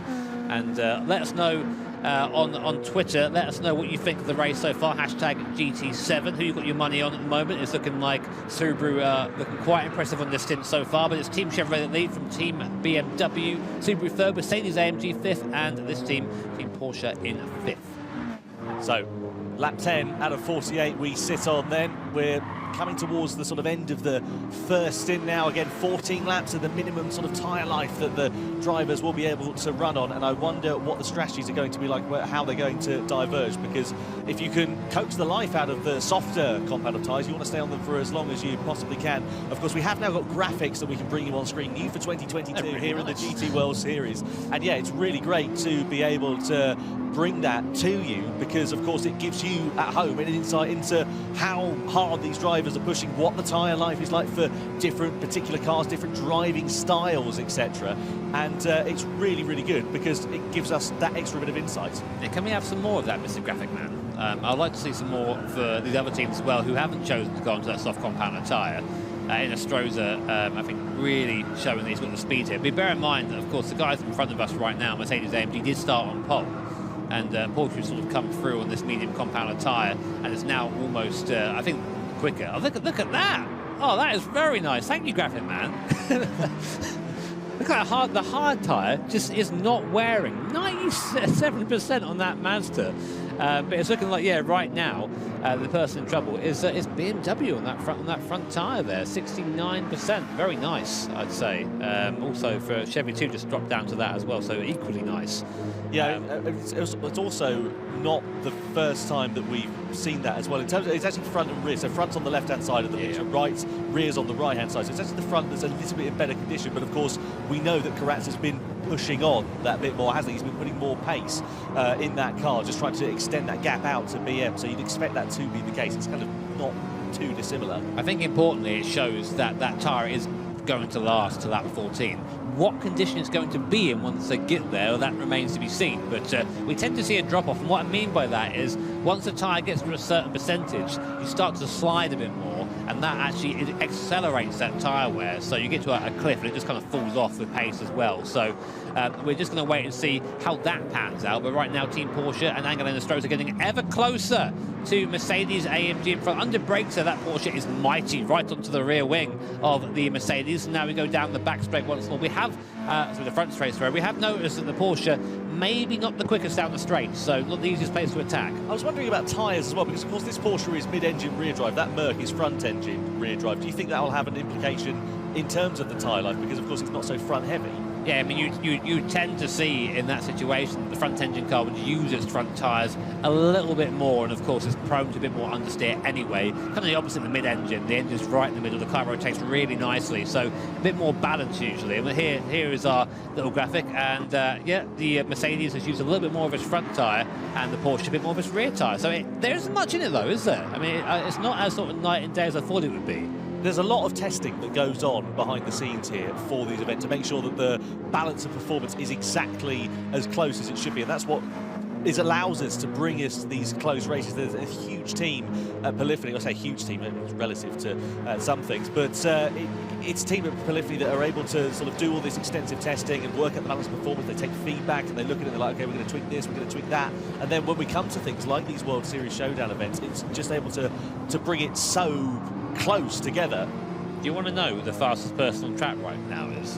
Enlighten. It is Kylian Drummond in the Subaru on the medium compound tyre. He has found some speed. His last lap actually was nearly a second quicker than both the cars in front of him. So this is what we said. We said the Subaru would be good on its tyres, and it is so good in fact that on a tyre that should be slower, it's now starting to reel in those cars in front. So what's this car going to be like on softs? What's it going to be like on the hard tyre? It's going to be absolutely fantastic as our Angela Stroh there gets a little bit too close to the Mercedes AMG in front, so I'm sure our stewards will keep an eye on it. I don't think there was any contact there, but you know, that might be a precursor to something a bit more scary. But yeah, really cool seeing these strategies develop. It's definitely a different sort of racing, endurance racing. It's a slow burner. You have to sort of be with the story. But I love this stuff. I find it so fascinating. I hope you guys do it at home as well. Yeah, absolutely. I've been fortunate to call some endurance racing this year, and as you say, though the sort of the race is definitely at a slower pace. It can really get quite exciting once those strategies begin to diverge. As we know, of course, the soft tyres are wearing quicker. There is an update, and those rear tyres, I think, starting to fall more towards that cliff now. 63%, I don't think it'll be too much to be of a concern, but as you say, compared to Subaru, which the difference last time around was a second between Chevy and Subaru. Look at the tyres on the Subaru. Look at the tyres. Like, compared to other medium runners, they've got massive chunks over everybody else. That car is dangerous if you are its opposition. And as you say, Tom, yeah, a second quicker than the BMW last time. That is unreal. It's visibly closer now. It's getting closer towards us a bit on board. I would love to see in a couple of laps' time. I reckon it's possible. I reckon this Subaru might actually get the BMW before the end of its stint. You can see there's killing a bit of a smile on his face there. Question, do you think he's going to stay in the car? No, he's not, because there's Danny Solis is going to go in the car, because I've got the driver's strategy here. Okay, then. well, great question answer. There you go. Well, Subaru are down to 2 drivers, of course, for this one. Takuma Miyazono sadly testing positive with COVID-19. So basically what that means is one of the drivers has to double stint. They've chosen Killian to be the driver who does that double stint. And basically what that means is they can either come into the pits, change the tyres, and then continue on in the car, get that continuity, or they can change over to the other driver as they would have done normally and then get back in the car for the final stint. That is the strategy that Subaru are going for, and I think pretty much everybody else who's got 2 drivers. So, for example, well, we should have had Mazda, but in fact we do have Mazda because, of course, Giorgio Mangano is driving for them, but they're doing exactly the same strategy in their respective race. Another second quicker that lap, Subaru. It's looking scary now for BMW and for Chevrolet. They will all be aware that Subaru is closing. All these guys have team radio, so there's 2 guys, of course, not driving, well, for the majority of the teams anyway, and they're all on the radio chatting away, letting them know the gaps. And if you're team BMW, you're probably saying, stop telling me, I can see it's getting closer. Last time we looked at the gaps, it was about 5 seconds. It's now under 3 seconds. That just goes to show how much of a gap they're pulling out, just to put it into a bit of relevance there for you. And you can see their Subaru really close now onto the back as they come down the back straight. So yeah, those tyres, I wonder whether it's the soft tyres are falling off the cliff or just the medium tyres are coming into their sweet spot now as they come through the second bridge. I don't think Drummond is going to be close enough to launch a move up the inside, but certainly getting closer. The thing is, of course, with endurance racing, you've got to bide your time. You don't want to strike too soon, put both of you in strife, and then it costs you more than you'd have gained. Yeah, I mean, I appreciate that. Also, though, you can't want to send it sometimes, you know, like, especially if you see you're reeling the guy in front at that rate. If it's a second a lap, you've got to get by. You've got to get by quickly because you're going to get held up. Look how close now Kylian Drummond is to the back of Team BMW. I think Drummond might be having a lunge here if he's close enough. The problem is, of course, that Subaru doesn't quite have strength. BMW opting to pit, had enough of that soft compounder tyre, getting off it as soon as they can. So BMW pitting, also Chevrolet pitting as well, from what I can see on our screens at the moment. Subaru staying out and they take the lead. Yeah, Chevy coming in, Merc coming into the pit lane then as well. So everybody coming in. So medium tyres for Chevy, medium tyres for BMW, hard tyres for Mercedes. Nissan also in the box as well for the hard compound of tyres. So lots of strategies now beginning to play out for the first time. What's that, 5-6 cars that we've got coming into the box where a BMW going to emerge, and what is this going to mean for them? Because, of course, they'll know that those medium tyres, though they won't be quick over the course of the one lap, if they can just eke them out, they'll have good pace. So the medium tyres looking like the ones to be on in terms of the ultimate pace. But this is what it means in front, because you saw Chevy into the pits there and they just emerged ahead of Mazda. Crucial for them because they've now got a bit of clear air. That's the one thing you want coming out of the pit lane. You don't want to be stuck behind another driver on another strategy, because even if it only costs you a few corners, that could be the difference between coming out ahead of another driver when you make your second pit stop. Yeah, definitely a possibility here, and it's not just Mazda, it's Mazda and Toyota. So 2 cars in between now, these guys who were close on the circuit before. So interesting to see now what these guys can get up to now. It's Iwata who's got into the Chevrolet, and J.O. Dowd has got into the BMW. So new mind, fresh set of legs, as they'd say in football as well. Fresh brain, I think, is a more appropriate thing for sim racing.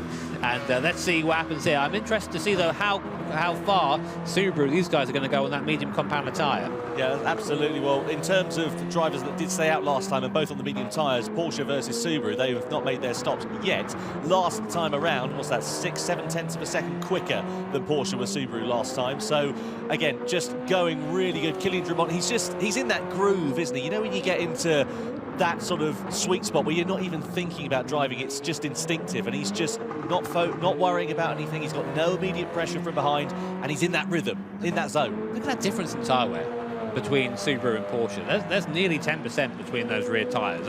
Subaru's so light. So I'm going to keep an eye on lap time, though. I'm noticing the hard compound runners are starting to get a bit closer. So Subaru, they did a 50.2 across the start-finish line. Porsche will come across the line next. They do a 50.8, so 6 tenths between those two.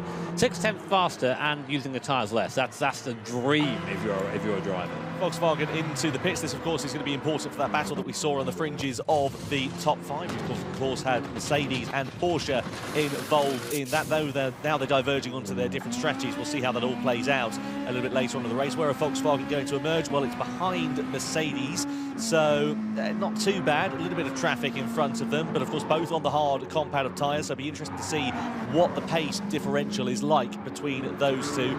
But again, it's just sort of spreading out after this first stint. But we've had now, what's that? 1, 2, 3, 4, 5, 6, 7 drivers making their pit stop so far in this race. I'm really interested to see what lap times we see now from Chevrolet and BMW, because Subaru, of course, out there on some tyres that are now 20% worn, according to our nice little graphic there. Thank you, graphic man, you're very kind. And we're now going to see if Chevrolet has that pace to bring that back in. Yeah, Kylian Drummond has driven a fantastic stint so far. I've not seen Danny Solis move just yet. He'll be in the car next. And again, here is a bit of a comparison between first and second. Look at that. That is night and day. I mean, that's ridiculous, that is. So the Subaru, 10% better on both rear tyres, better on every tyre. It's used a little bit more fuel, though. I have noticed that. It's a bit heavier on fuel. So we might, will there be a refuel on this 66? It shouldn't be too much of a concern. Maybe a dash? Maybe a bit of a splash and dash. We'll see how that works out. I want to correct myself earlier on. It's actually 6 drivers who've made their pit stop so far in this race. So half the field have pitted, half the field have not. Just to make you aware, if this is your first time tuning in to the Manufacturers' Cup for the GT World Series, first of all, welcome along. It is great to have you here. But also, just to remind you as well, make you aware, the drivers do have pit-to-driver communication. So basically, if you're Danny Solis, you can communicate with Kylian Drummond, your teammate, who's in the car at the moment, talk about strategy and try and work out when is best to pit. The thing is, he'll be there thinking, he's doing all right. He's got great tyre wear, great tyre life, great pace underneath him. This is putting Subaru in the pound seats in this race. So no immediate cause for concern, despite being a driver down. Yeah, I reckon we'll see them pit soon, though. I mean, I think they want to use a soft tyre for a bit longer than the guys who were out there previously. Maybe longer than the 14 laps that was originally sort of suggested for that soft compounder tyre. But bear in mind, there is a minimum tyre usage requirement. So every compound's got to get used, and you have to use it for at least 14 laps. So you don't want to go too long on one set of tyres, otherwise you won't meet the requirement. And if you don't meet the requirement for that, if you do 1 lap too short, you will get a 1 minute penalty added to your time after the race, which I haven't got to tell you, is pretty disastrous. Yeah, it's not what you want, that is for sure. So, on board here with Team Toyota, this is Nikita Moisov who's behind the wheel. He started this race, of course, haven't made their pit stop as of yet. Stuck behind Mazda, who again also have not made their pit stop, but just up the road is Chevy on the medium compound of tyre. I expected Chevy to be pulling a bit more of a gap out, actually, on that medium tyre. They have made a pit stop there on fresh mediums. The gap, a second or so, as the leaders now into the pits for the first time. So Drummond getting off of the mediums onto the hards for the middle stint. Crucially, Danny Solis getting behind the wheel too. I want to just congratulate Kylian Drummond. It was a fantastic stint there. So fantastic, in fact, that his lap before his in that was still quicker than the Chevrolet on the same tyres that were, 17 laps newer. That's ridiculous pace. So really good stint for him. Now it's up to Danny Solis. Difference in strategies here between Porsche and Subaru as well. A medium to hards there for Subaru, medium to softs here for Porsche. I know that they were separated by quite a lot, but I'm interested to see what that's going to mean for Porsche if they emerge in a bit of clear air. What about Subaru then? So Corvette then going through, Subaru emerging in 3rd place, and Team Toyota really close on the back of them as well. Nikita Moisov sniffs an opportunity here as they come down into the left-hander. Of course, cold tyres for Danny Solis. Toyota going through up the inside into 3rd place. I'm confused. The Subaru must have taken fuel. They shouldn't be out behind Chevrolet. They should be well in front. after that stop. They were fastest on track. They were putting better laps than everyone else around them. They should be in the lead, but I guess maybe they took a bit of fuel. Maybe now is the time to do it on that hard compounded tyre, because as I said, it was a bit marginal towards the end of the race whether they'd actually make that work or not. So maybe a bit of a splash going in there, but or a slow pit entry, but I don't think it's going to make so much of a difference. Although it might, you know, a second in racing can be the difference between winning and losing. Well, speaking of winning and losing, there's a battle going on here in the lower half of the top 10 between Porsche and Mercedes. Porsche on the soft competitive tyre, Mercedes on the hards, but Mercedes definitely looking the quicker of the two cars at the moment. Trying to pull out of the slipstream there, but not quite able to mount a challenge as they come down in towards the left-hander. This is really close racing between these two drivers. Porsche have got Conor Healey behind the wheel at the moment. Mercedes, of course, who have also made their first pit stop in this race. Baptiste Beauvoir, the Frenchman who, of course, secured them pole position behind the wheel and having a sneaky look on the inside as we just crossed away from that. Here comes Genesis sending it as well on BMW through the left-hander. That was a decisive move from the new boys in the Manufacturers' Cup as they make their way through into 6th place, and Porsche just able to keep ahead of Mercedes as well further back, but Porsche there weaving it off into the wall. There's contact there. Not quite sure what happened, whether Porsche had a bit of a crash with Mercedes, but either way it does mean that Porsche have hit the wall. We need to see a replay of exactly what went on there, whether he just moved and weaved a little bit too much or whether there was a bit of contact, but either way it's dropped Porsche and Conor Healey right towards the back of the field. That in it, Chief? That's going to be interesting there. What's going on? Hello? What's going on with Conor Healey here? Is he having a bit of a tete-a-tete? Meltdown there. I'm just looking over to see what's going on. I think there's a hardware issue. I think there's a hardware issue for Conor Healey.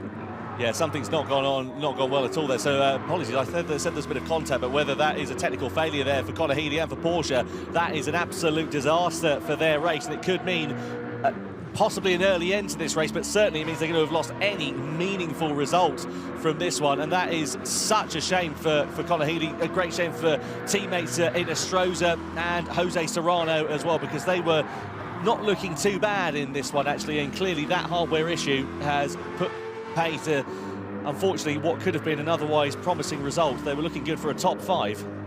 Yeah, I'm just keeping an eye on what's going on over there. It does look like this might end up as a mechanical DNF for Conor Healey, which is a real shame because, you know, just like in real-life racing, we do have technical issues here as well, and unfortunately, Conor seems to be on the end of them. Anyway, we'll get back to that when we know more. Meanwhile, great battle here developing between Jaguar and Genesis as Team BMW on that medium tyre are going backwards, it seems, not able to turn that medium tyre on at the moment.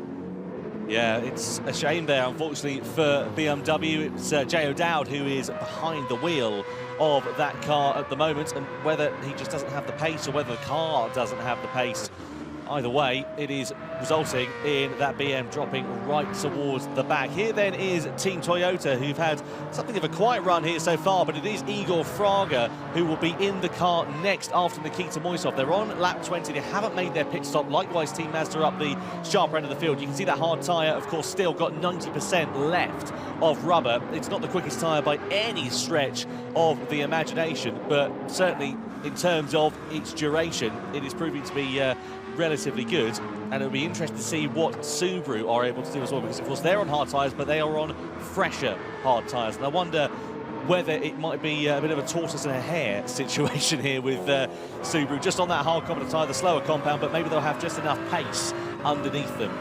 Yeah, there's a big gap on tyre wear between Subaru and everyone else, it seems, at the moment, and yeah, I'm wondering that's something that'll be looked at some point, but Subaru is still looking strong, as you say.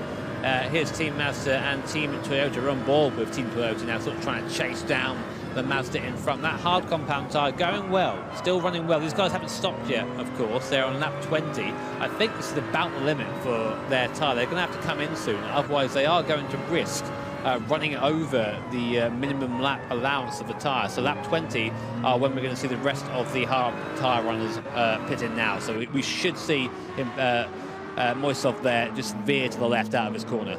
Yeah, let's see whether that does prove to be the case. Indeed, it does. Absolutely spot on there, Mr. Broadbent. So into the pit lane then comes Mazda. Likewise, Toyota as well. Same on fuel. What strategy they're going to go for? Tyres. They are going to diverge on their strategy. So medium tyres there for Mazda. Soft tyres there for Toyota as well. Jaguar also going on to the medium compound. What about Genesis? They go on to the mediums there as well. So everybody will have now made one pit stop then in this race. And the upshot is that it is Chevrolet who are 7.1 seconds now in the lead from this one, but who is going to emerge where once these pit stops have all played out? Yeah, bear in mind, of course, that Chevrolet still owe the hard compound of tyre at the end of the race, and Subaru still have the fastest tyre to come. So all to play for. We're coming up nearly now to the midway point of this, our first 90-minute endurance race here in the Gran Turismo World Series. Great to be doing an endurance format here. I'm a massive endurance fan, so it's a pleasure to commentate on this. If you just joined us, welcome. Great to see you. Still plenty of racing left. Right now, your race order is Chevrolet in P1, Subaru P2, Mercedes-AMG are pole sitter in P3, BMW and Volkswagen round out the top 5. We're on board now with Toyota and Igor Fraga, one of the bigger names, I think it's fair to say, in the Gran Turismo racing world. Ex-F3 driver as well, so he knows his way around a quick car. Let's see what he can do to pull that gap down to Mazda. He's got a superior tyre, soft compounder tyre, so it should only be a matter of time, but you know, we'll see how he does. There's only one thing that you've got to say about Igor Fraga. If he's got a set of soft compounder tyres, beware. Yeah, exactly. Because Igor Fraga, soft tyres and a car that is pretty blooming quick, let's be honest, with that Toyota Supra. That is going to be a deadly combination, and I'm really, I'll tell you what, just stick an onboard camera for him for the rest of the race, because that'll be a heck of a bit of progress. He knows it well. You know, Fraga's been with Toyota for quite a while now, so he's very familiar with the platform, very familiar with the Supra. Great shot here from the onboard of the Mazda rotary there, whining away down the straight. Great noise. I always like to point it out because I miss hearing it in the real world so much.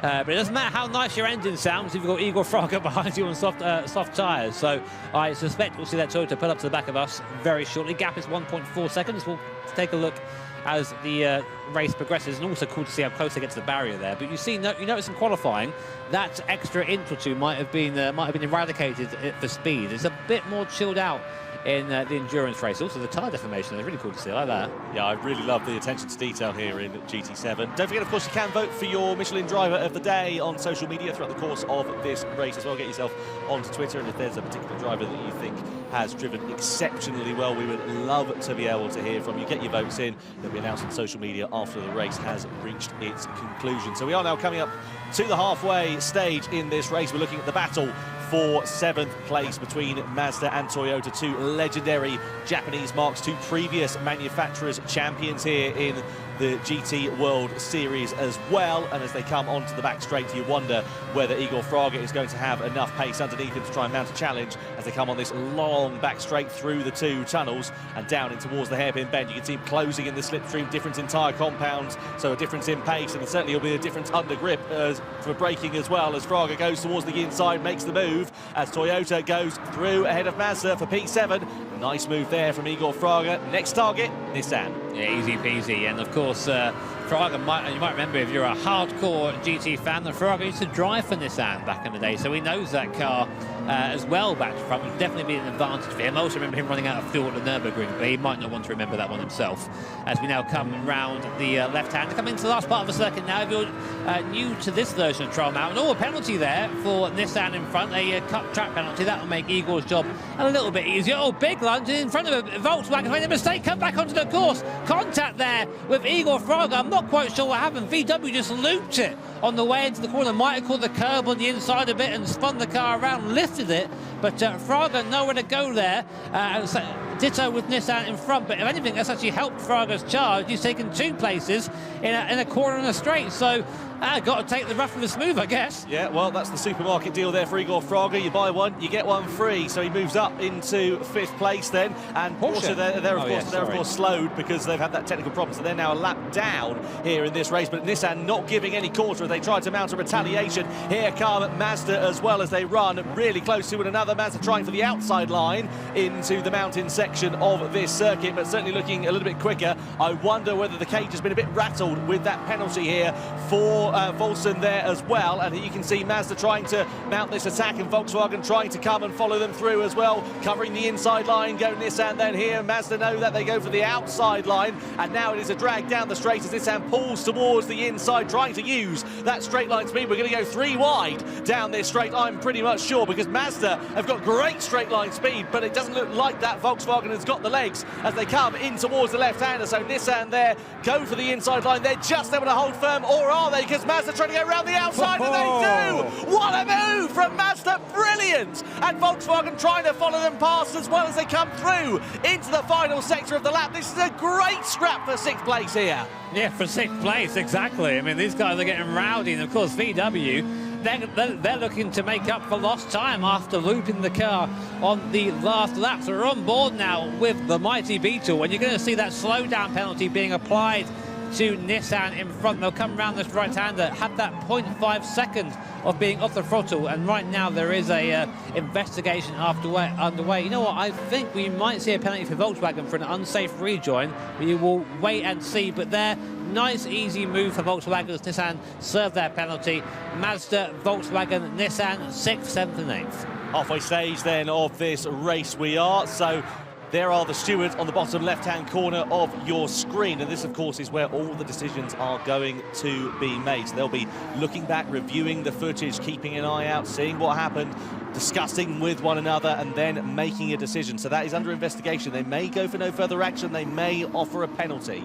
Fastest car on track right now is Igor Fraga for Team Toyota, 1:49.5 on the last lap around. Compared to the leader, that's about a second and a half quicker. So Igor Fraga on the move then in the Toyota, as we suspected he would be. Right, we're going to get a replay of what happened with this VW. I'm curious to see this. Oh, he just got onto the grass on the inside, tried imitating the Sophie AI line there, I think, and just tagged the line and just spun it around. And the thing is, the rejoin there, the rule is stay where you are. He accelerated into the racing line. Would you give that a penalty? Personally, yes, because the thing is, it's unsafe, isn't it? You've got to be so careful with rejoining, and if you're going to compromise somebody else's race, then you've got to err on the side of caution in situations like that. And I can completely understand it, because I've been in the situation myself. Don't get me wrong, I do a bit of racing, and if you spin, it's very frustrating. And I'll be honest with you, Jimmy, I spin a lot because I'm not a particularly brilliant driver. But cross back to that in a minute, because here comes Mazda trying to send it down the inside of BMW, and they do. So the Japanese drivers go through into 5th place. Nice move there. But as I was saying, yes, just coming back to that earlier point, if you spin, you've got to be safe when you rejoin. Clear cut. Yeah, don't do things to make it look bad or something like that, isn't it? Yes, a wise man once said, I heard. So yeah, no further action. So stewards deem that as fine. Pretty much, that's where we go there. And that's why I'm not a race steward. I think so. And unfortunately, I do think we have now lost Porsche from this race. So our first DNF, commiserations to the Porsche guys, valiantly fought up until then. But still 11 cars left in this race, with a lot of it still to go. Team Mazda looking fairly strong right now. It's fair to say that BMW dropped off quite a bit on that medium compound. The car not agreeing, it seems, with that medium compound tyre. So it still has a hard compound tyre to go, but not looking great for Team BMW. Yeah, the car has been heavy on its tyre wear. It's not had much... Oh, Mazda clipping the wall there. There you go. The inside, weren't they? And that's the thing. In an endurance race, fatigue does start to set in. And it makes you wonder, is Shitaro just trying to overdrive that car a little bit at the moment? Because he's looking a bit raggedy. Yeah, a little bit. I think, you know, he's at this point, he's aware that he's sort of on the mid-stint. He needs to make it count. It needs to be a quick stint. Otherwise, the last one for this Mazda will be using the soft tyre at the end. Still has that toe. You're basically trying to set up for the anchor at the end. You know, you're trying to, for that last... It's like a relay race. Pretty much what it is. So I think maybe he's got that in the back of his mind and starting to throw the car around a little bit. We know that Mazda's fairly lively as it is. So that might not be helpful to him. So let's just try and... So where are we in the race right now? Let's just take a step back, see where we are in this race. So right now, Team Chevrolet are leading from Team Subaru by 8 seconds. Right now, their lap times are identical, down to 7 thousandths per second, which is insane. So Subaru, though, on that harder compound tyre, so just showing you the pace of that car. Behind them, Mercedes AMG, bit of a gap we go by there. Mercedes AMG, though, faster than the two cars in front. Then we go down to Team Toyota, who we have almost set the fastest lap of the race there. 10th of the fastest lap of the race, a 48.5 from Igor Fraga. 48.2 there. Igor Fraga has just now set the fastest lap of the race which was nearly 2 seconds faster. No, sorry, 3 seconds faster than the leader. He is on a charge right now. I said it, beware. Igor Fraga on soft tyres in a Toyota Supra is the one combination that you should fear if you're a driver out there, and he's really closing up onto the back, and this could be great for Toyota and their podium challenge. Just coming back to, as you were saying there, Jimmy, Chevrolet, of course, on the medium compound tyres, they still owe the hard tyres. They still owe the slowest compound, where, of course, Subaru are getting that out of the way in the middle stint, but still keeping pace. So you wonder, when it all plays out with these pit stops in the latter stages, whether that's going to put Subaru in the pound seats, because they've got the softs to run. Yeah, basically, see it as, you know, if we're going to go back to the relay analogy, that Chevrolet have had their fastest guys go there first, and the slowest guys going to go last, whereas Subaru has opted for their fast guy last, as has Mercedes AMG. So, one to watch. Really looking forward to seeing those racing unfold. This is where endurance racing gets fun, as we come back now to a battle between VW. Oh, bit of a move there. I'm interested to see if the stewards watch that back, but Nissan there, not phased whatsoever, all the way around the outside there, squeezed to the barrier by VW. I think that was a good move. It was a hard move, but a fair one. And Nissan now all over the back of Team VW, who is, we have to say, are going backwards somewhat. Well, Mehdi Afidi behind the wheel of the Nissan, who we ride on board with him at the moment. And, of course, Mehdi was the driver who scored World Series points for that manufacturer in World Series 1. They've managed to get 1 point on the board coming into this one. Look out the closing speed there on the brakes as they come in towards the chicane. So certainly that Nissan's looking a little bit faster than the Volkswagen. A bit of a slide out the final corner won't help their challenge at the moment. Mehdi Afidi there just getting a little bit hot under the collar, but certainly that Volkswagen does not have the pace in the middle stage. Laboutelet's trying all he can as they come side by side down the start-finish straight, banging wheels as Nissan goes through into 6th place. They just about managed to get ahead. They run it a bit deep in the second phase of the corner, and I wonder whether that might put Volkswagen on the back foot, and it does, because they have to sort of get out of the throttle and almost ran onto the grass there between the two. Yes, super aggressive move there, but a move that needed to be made, I think. Now, we did mention points as well. We've had World Series points already handed out in the first round from first to third. Here in the World Series Showdown events, points go down to 6th place, and it's 6-1 from 1st to 6th. That makes sense in my head. So basically, that move there from Nissan on Volkswagen was for a point. There is something at play there.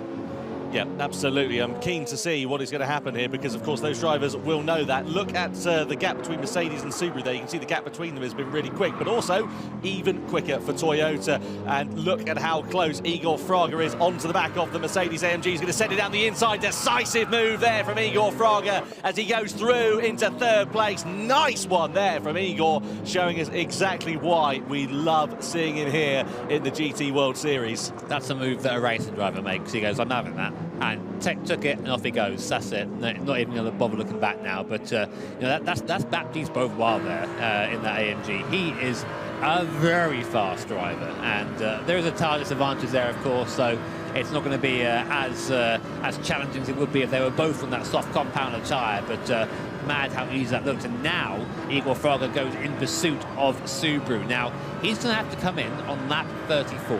He's going to have to pit there, because the 14 lap minimum on that last compounder tyre, that's when he has to come in. So Igor has 6 laps left on this compounder tyre to do as much work as possible. And right now he's putting in a monster stint, really showing just why he had the skill to become the 2018 Nations Cup champion. I'll tell you what it's like watching Igor Fraga. It's like watching a woodworker, because they always make it look so easy, and Igor just makes it look so effortless when he's driving. And look at how, I know there's a tyre difference, of course, between Subaru and Toyota, but look at how much he's able to close, and the exit he gets out of that corner as he goes through into 2nd place for Toyota is just phenomenal. So great stuff from Fraga. Toyota now into 2nd.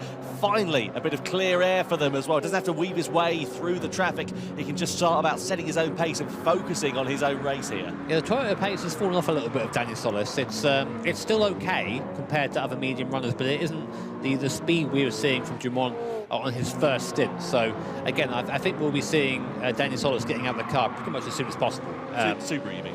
Yeah, sorry, Subaru. What did I say? Said Toyota. Oopsie. I meant Subaru. Wrong word came out. But yeah, so I think we'll see again. Oh, well, Chevrolet coming into the pits. 20 laps left. What tyre are they going to go on to? It's just the medium tyre left, right? So that's all they've got. Yes, sorry, hard tyre. They've got the hard tyre left to run, so they're into the pits, then onto the hard tyre. Fuel shouldn't be too much of a concern. Where are they going to emerge, though, after this pit stop? Because if they're in traffic, that's going to cost them a little bit of time in this stage of the race. Let's see what happens as they come out of, or come into the pits. So they're going to be behind, of course, the drivers who have already made their first stop. You'd expect that to be the case, but if they emerge in traffic, again, that second and a half could cost them a bit of time. BMW also into the pits then here as well. So out on the hard tyre we go here for them, and a penalty being picked up for Toyota, I can see on the screen. I wonder whether that might be for track limits. We've seen Igor just threading the eye of a needle, and maybe he's just done it one too many times. We haven't seen anything under investigation, so track limits is the only thing that I can think of. It's not too much of a concern, but certainly, again, those half seconds, they can all add up. They definitely can, and a long stop for BMW. A very long stop for BMW. What's going on there? They're having to refuel. So there's a 1 second penalty there for Toyota, so that's a big cut track. I'm just seeing, has something gone on there with BMW? Have we missed something? That's a very long stop. Here we go. Here's a replay. Let's see. So this is Toyota, isn't it? This is going to be what happened then. So I reckon this is going to be track limits, isn't it? Ah, yeah. Oh, you naughty boy. You can't go over the curb like that. It's the black stuff you need to stay on, unfortunately. Yeah, bad boy, mate. So BMW still in the pits. We'll see if we can get a bead on that at some point, but for now we'll have to wait and see. So there will be a penalty served for Igor Fraga, and it will pretty much wipe out that lap for him. That'll be served on the main straight, where he'll have to get off the throttle and get on the brake, as to say, for a second down the straight, and that hurts a lot when you're in car. So that is going to put a bit of a dampener on this charge, and this could be the difference. This penalty here could be the difference between them having that gap at the end and then having to fight someone or be in traffic when they come out the pits next time. Well, yeah, absolutely. This is where the penalty is going to be served. It's not just the second you lose in terms of the penalty, it's the time you lose before and after, because, of course, your car's not going to be up to the same speed, and Igor Fraga will know that as well. You can see Subaru versus Mercedes in the background as well, as they are sitting in the slipstream are Mercedes at the moment, and it does drop the gap down to 1.3 seconds. Here comes Subaru versus Mercedes then. Side by side, they go into the first corner. Merck and Beauvoir just backing out for the time being, but Subaru there really have to keep a keen eye on the mirrors. It's Danny Solis. He hasn't had the pace in the middle stint of this race, and you can see they're running a little bit wide through that corner, and Beauvoir's just keeping that pressure onto him, and he's just trying to force the hand here of Danny Solis into just running a little bit wide into a corner. He can sneak his way through up the inside. Danny's doing all right. All he's got to do is keep this car in, on the black stuff, make it as wide as possible, and just make sure that there's not a chance for while they're behind to get by. Great views here back from Subaru. See Solis goes defensive straight away, hugs that inside line. He's going to make Beauvoir work for this, go around the long way around, but then pulls back to the racing line. Curious. I don't understand that. You either defend it or you don't. Maybe he wanted just to try and mess him up a little bit. Maybe he had Kylian Drumont get on the radio and say, mate, don't bother. He's trying to go the long way around the outside. I reckon he was trying to do the under and over into there, wasn't he? But I don't know if it's going to pay off. Let's see as he comes onto the corner race. It pulls alongside momentarily. But Beauvoir was able to just hold track position there in second place. The problem is the Achilles heel of the Subaru is and always has been straight line speed. I think what happened there, mate, is Kylian got on the radio and went, don't bother, I'll catch him.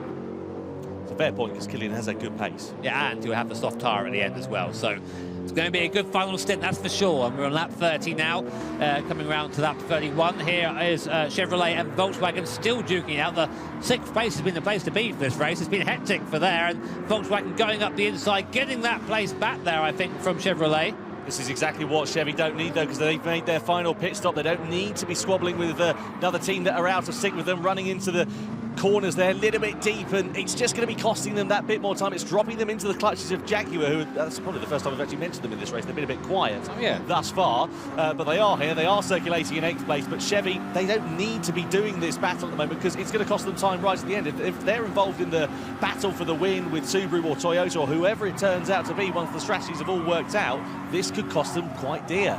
Yeah, Genesis has been fairly anonymous as well, but bear in mind, a lot of these guys still have that soft tyre there and ready. So we're going to see, I think, it's all going to come together as all the strategies converge in each other for that glorious last stint. It's what you always work towards as an endurance driver. Even in the longer races, 24-hour races, your goal is to get the car in one piece to the last stint, and then you fight.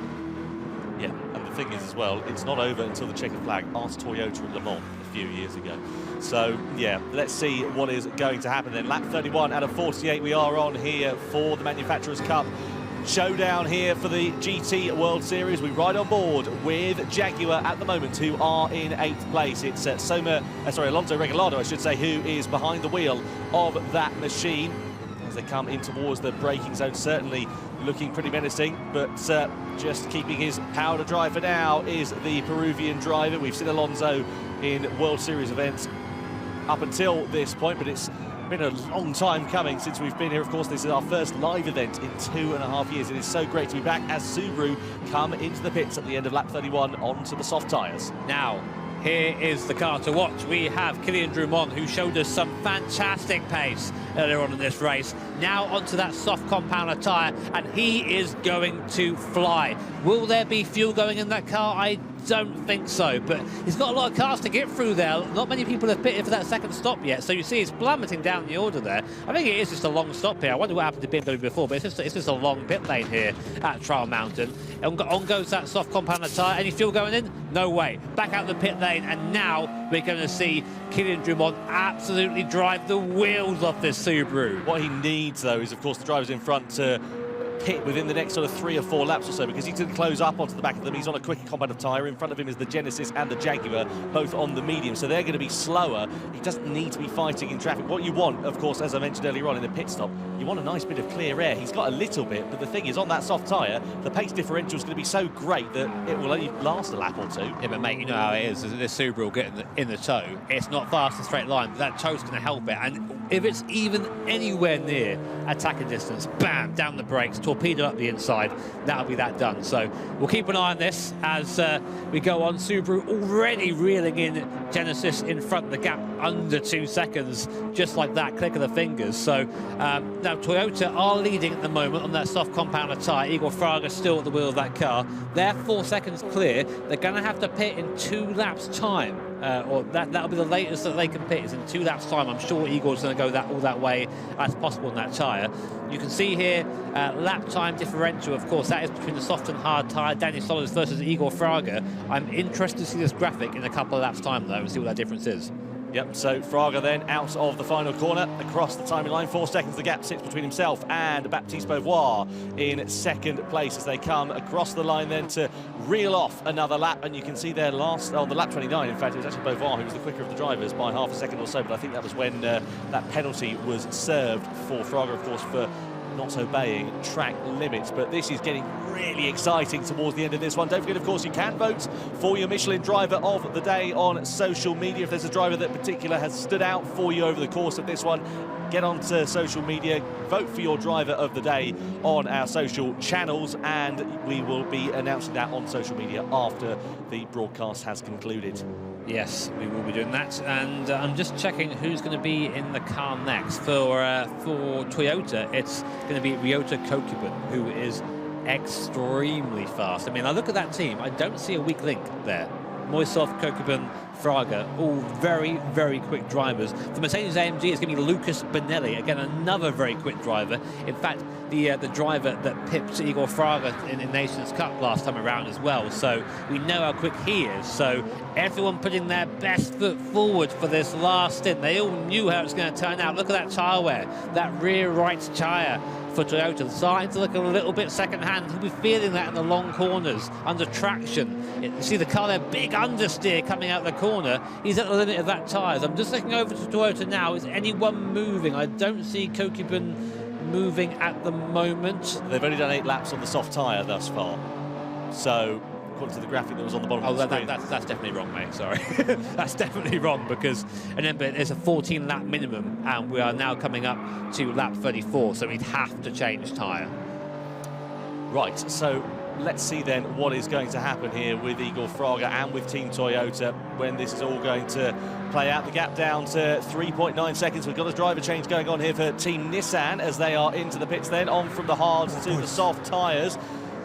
as they come to their final stint in this race. Okamoto going behind the wheel for their last big push, and of course they have got the quickest compound of tyre to end this one here too. So I find myself turning into a sort of a JDM version of Father Jack. Like, I love my turbo brick. Like, it needs to do well. Come on, I believe. So soft compound and tyre going on that Nissan. It's not been the best race for Team Nissan. They're the poor qualifying position, and it has hurt them throughout the part of this race. Coming up behind Mitsubishi. Keep an eye on them though.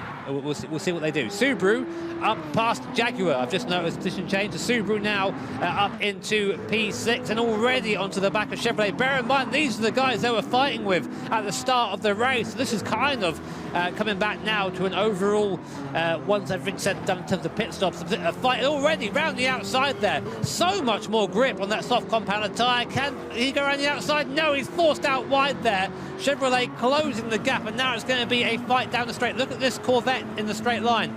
No chance for Subaru, but I bet all my money that we're going to see an absolute lunge here coming down into the left-hander. Kylian Drumont now closing into the back of the Corvette, the American manufacturer. Can't really do much about it. There goes Drumont up the inside, late on the brakes. Move is made before the apex, up into 5th place, and now we're going to see him charge after Volkswagen. Well, it's a blooming good thing that nobody took you up on the back. I'm so glad. I'm so glad, mate.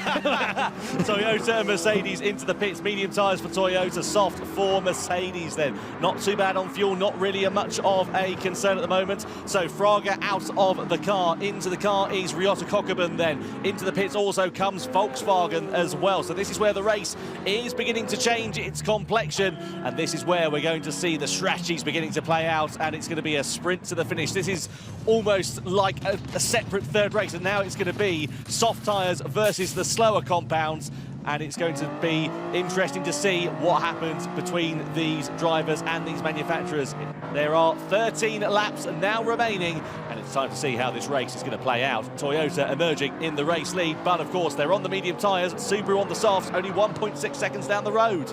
Gran Turismo fans, how cool is this? We have our first ever 90-minute endurance race here in the GT World Series at one of the oldest circuits in Gran Turismo history. I'm an old school GT fan. I love all those games. I play them to death. So to see this track now reimagined in GT7 and hosting a historic event in Gran Turismo history fills me with those nostalgia, goosebumpily nice things, you know, all the nice things inside. But we'll come back to that because we have a battle for the lead now between Toyota and Subaru. Kylian Drumont has already pulled onto the back of Toyota using the speed of that Subaru through the corners. He does have a tyre advantage too, but I don't think he's got enough. Even in the slipstream, that Toyota's pulling away down the straight there. Yeah, really quick is that Supra, but I wonder what the difference in corner grip is going to be like, especially into this technical last sector of the lap here. So on board we ride here with Kylian Drumont, who did brilliant things behind the wheel of that Subaru in his first stint. He has got the quickest compound of tyre. He has got the grip underneath him. He is right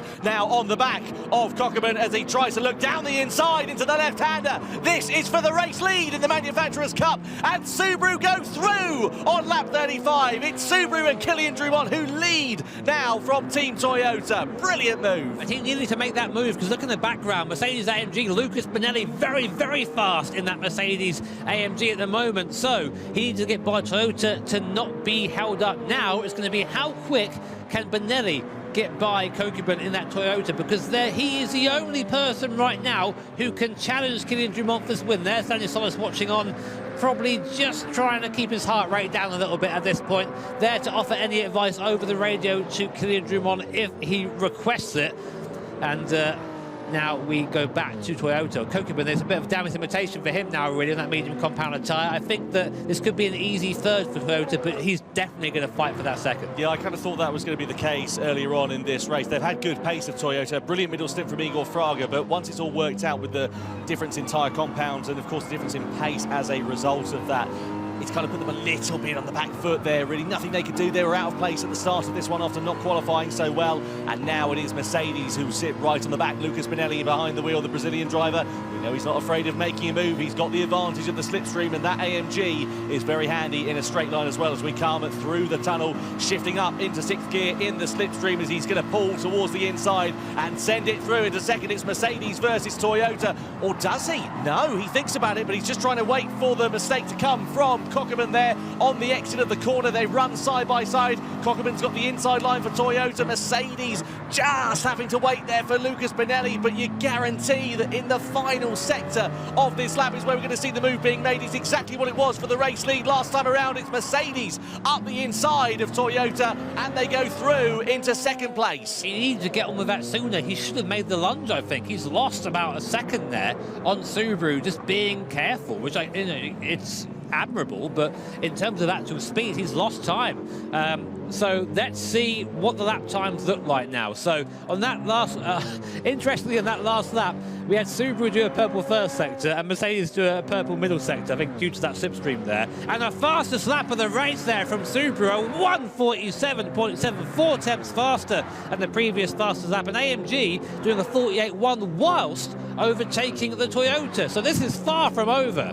This is really exciting. This is exactly what we love to see in the GT World Series. If it is your first time joining us, then I'm sure you're going to be in for a grandstand finish. It is Subaru versus Mercedes for what we can see at the moment for the victory of this race, and Subaru pulling away 2.3 seconds. But the question is, has Lucas Bonelli, now he's got that clear air in front of him, got enough pace underneath him to try and reel in that Subaru with 11 laps left to go? The thing is, we know that Subaru is light on his tyres, so Bonelli's got to push now. He has no choice. He's not going to outlast the Subaru on tyres, so there's no point even trying that. You have one option, which is to hunt him down, make him work, get by him, and then just defend for your life. That's all you've got if you're Bonelli right now. So, yeah, maximum attack for the Brazilian, 100%.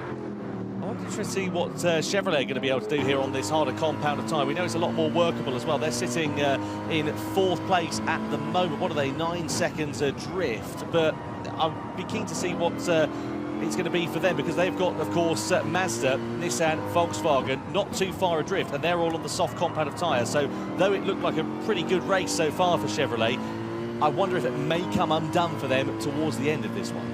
Yeah, I think so too. I think just the middle stint pace wasn't there, and that's what I'm saying. It's always hard to understand how a race is going to unfold by watching the first stint, because everyone's doing something different, and we've seen now the people in the midfield who have played that strategy a bit better has worked out. They're saying that AMG, of course, were our leaders. Let's have a look. I'm just looking at the lap times now. 47.9, 47.8 from Mercedes-AMG. Bonelli was faster that time around. Now, bear in mind, although Subaru is light on its tyres, it has been on those soft tyres for a bit longer. It's had a few more laps on those tyres, so it's going to be a bit of time, a bit of a crossover there, so Bonelli can really afford to push.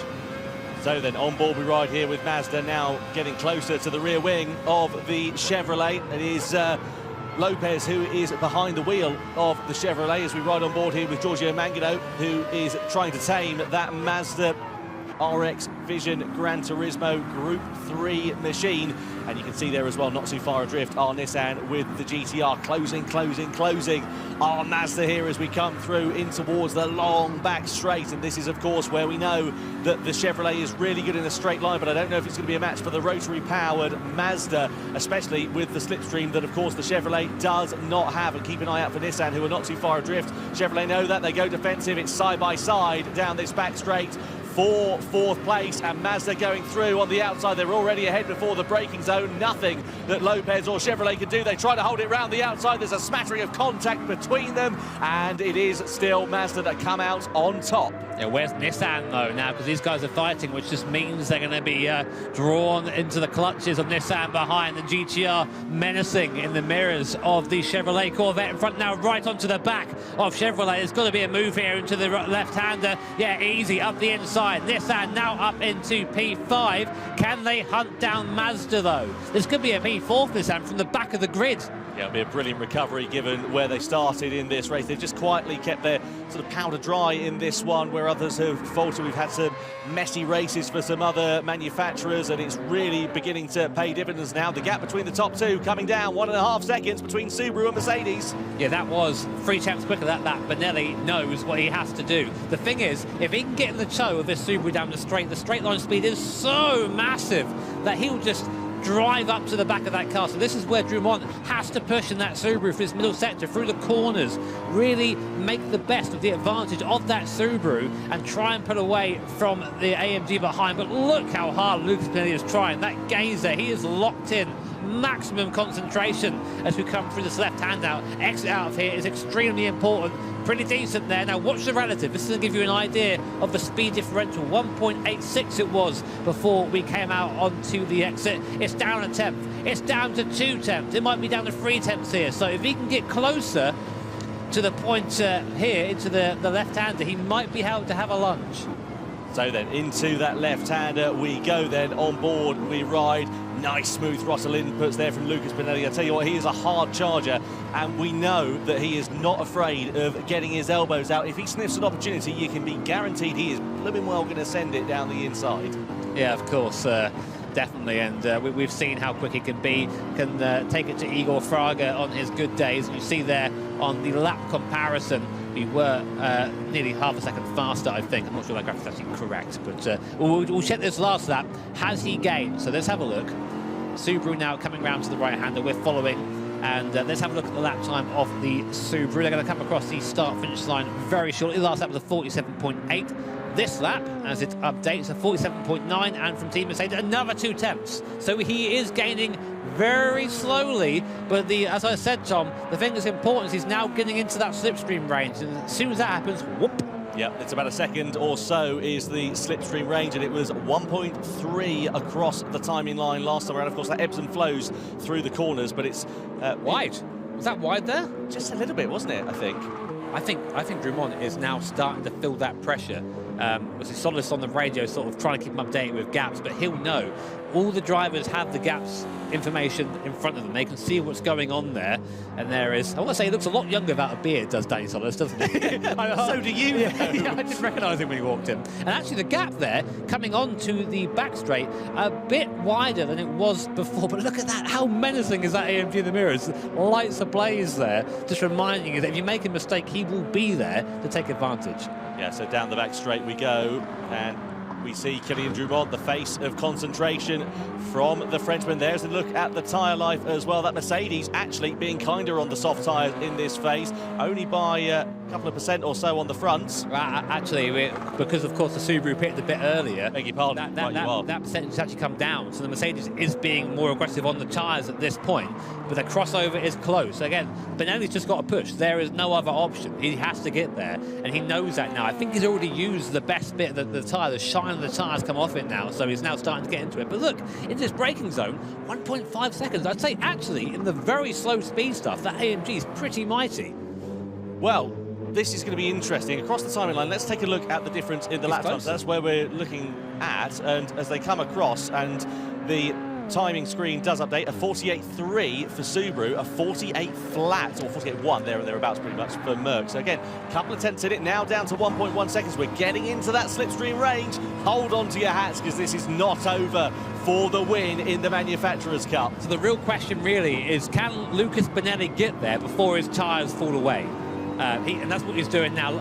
I love seeing these guys at work, because it's just a 100% concentration. It's a millimetrical precision, and something that I'm definitely not capable of at home in my sim. And it's just so impressive. I think sometimes we forget how fast these guys are in the context of each other. But I can tell you for free now, if you're watching on the stream here, you try taking these guys on, you would have no chance. Closer on the straight once again. We're getting into that slipstream range now, actually 1.4 seconds, 1.3 seconds. It's going to start feeling a little bit of a pull now on the front of that AMG as we now come down to the downhill left-hander. We know the Subaru is strong here, but the gap at the end of the straight nearly a second flat. So Benelli, the thing is, if you're Benelli, if you're in that AMG right now, you're seeing that gap come down. You're starting to feel it. You're starting to feel like this might be on, and that only helps you go quicker. And I've not seen Benelli blink for the last half a lap, so you know he's on it at the moment. So on board we ride down into the left-hander. So it's sort of ebbing and flowing, the face of concentration, the faces of anticipation from the Mercedes AMG team down there at the moment. It is Lucas Benelli who is the man on the move. And as they come through in towards that final chicane, we're coming in towards the closing stages then of this race. He has a little bit of a mistake there, was he? Had to take a couple of bites at the cherry as he's just getting a little bit scrappy here. 1.3 seconds, so it's gone up by a couple of tenths. It's beginning to ebb and flow.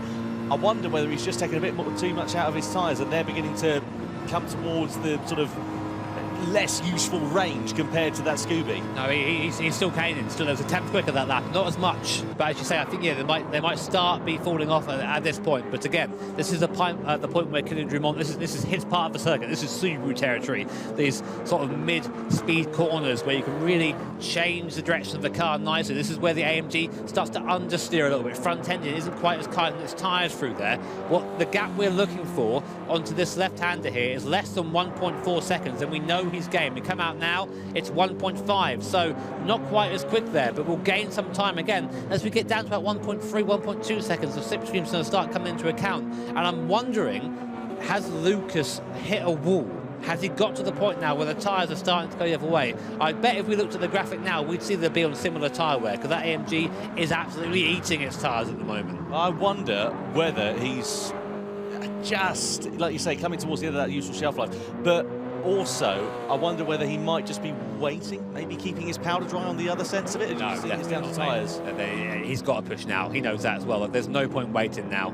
It's it's 6 laps left. You've got to push. So the last stint is always the sprint stint, as we call it. So Kylian knows this. There he is looking pretty cool, to be honest. He doesn't seem very bothered by the fact that he has a set of headlights in his mirrors getting ever closer. And look at that tyre wear again now. So AMG almost with the same tyre wear as the Subaru, despite running a few laps less on that soft compound of tyres. So again, we'll keep an eye on the gaps to come across the start-finish line.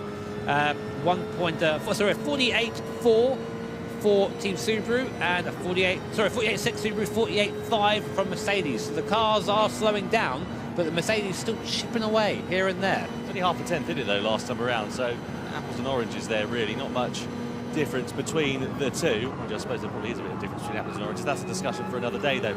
As we ride on board then through this left-hander, out of the tunnel we go, and you can see there really nice smooth inputs of the steering wheel here for Kylian Drummond. I have to say, whatever happens here, this has been a brilliant effort from Subaru. A driver down after Takuma Miyazono was not able to travel due to a positive COVID test, now sitting in the lead of this race are this manufacturer at the moment. The gap now beginning to increase as well. 1.6 seconds, 1.7 seconds. It's as big as it's been over the last 5 laps or so here.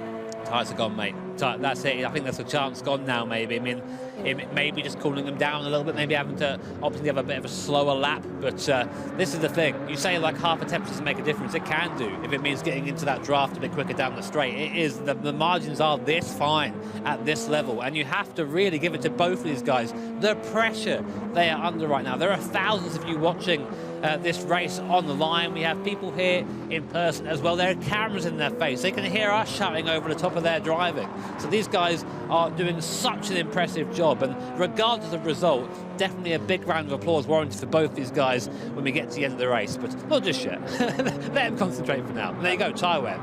No, still plenty of time. You can see on the left-hand side of the screen, Chevrolet, of course, have now lost out on that hard combat of time. Mazda, Nissan, Volkswagen have all managed to get their way through on the soft compound. So that is a relatively big shame for them because they, again, had good sort of pace in the first stint of this race, but the middle stint, sadly, has come back to bite them rather in the backside. And you can see there as well, for the battle for the podium, I was going to say it's not quite over, but again, if those soft tyres are coming towards the end of their shelf life, 2.5 seconds between Toyota and Mazda, I think that gap might begin to stabilise now.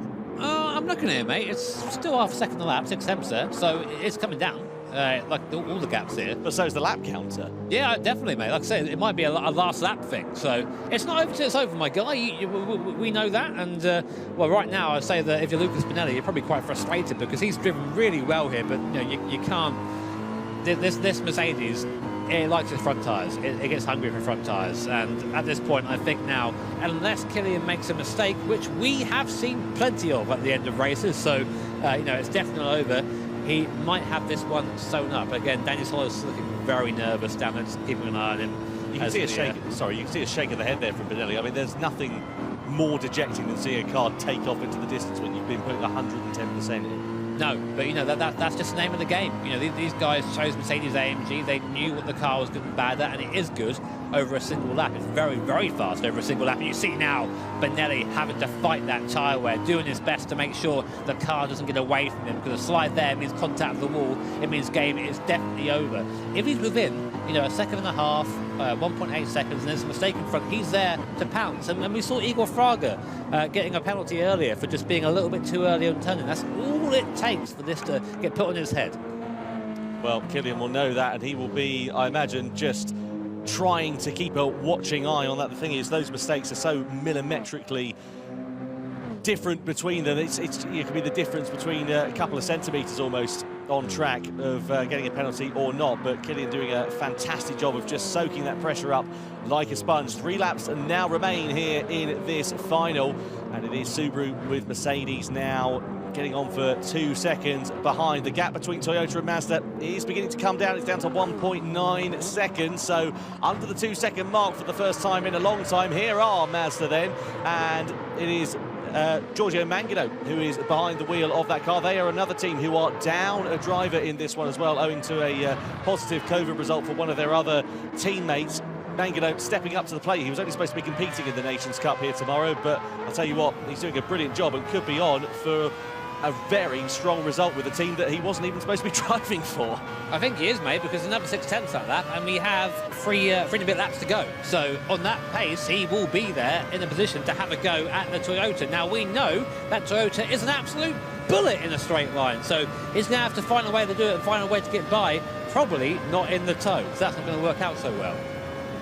I was just listening to the Italian commentators. They are going absolutely potty over the opportunity of Giorgio Mangano with the possibility of getting a podium. I can hear Andrea, one of our commentators. He's right over the other side of the venue, and he's clear as day, like he's standing next to me.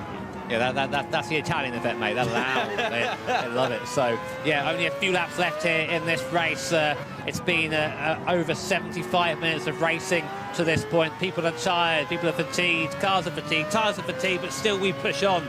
Only 3 laps remaining when we cross the line this time. And we're on board with Giorgio Mangano. The gap now to Toyota in front, down to under 1.5 seconds. So he's taking chunks out of Toyota there and just really playing with the car, letting it slide loose. And you can see as well, starting to get a little bit darker here at Trial Mountain as well, as the sun starts to set on this race. And it looks like Giorgio Mangano is in with a shot here for a podium for Mazda. Needs to get himself into that slipstream range. It's about a second or so. Don't forget, of course, this is all important for the points that they will take home from this World Series event. Points down to 6th place, 9 of the maximum on offer, all the way down to 1 point into 6th place. So it will be a very beneficial result for Mazda if they can carry that through into the second half of the World Series Championship, and then, of course, into the World Finals in Monaco in November as well. So there's not only positions and pride to be gained here, there's points as well, which could be very important for that championship challenge.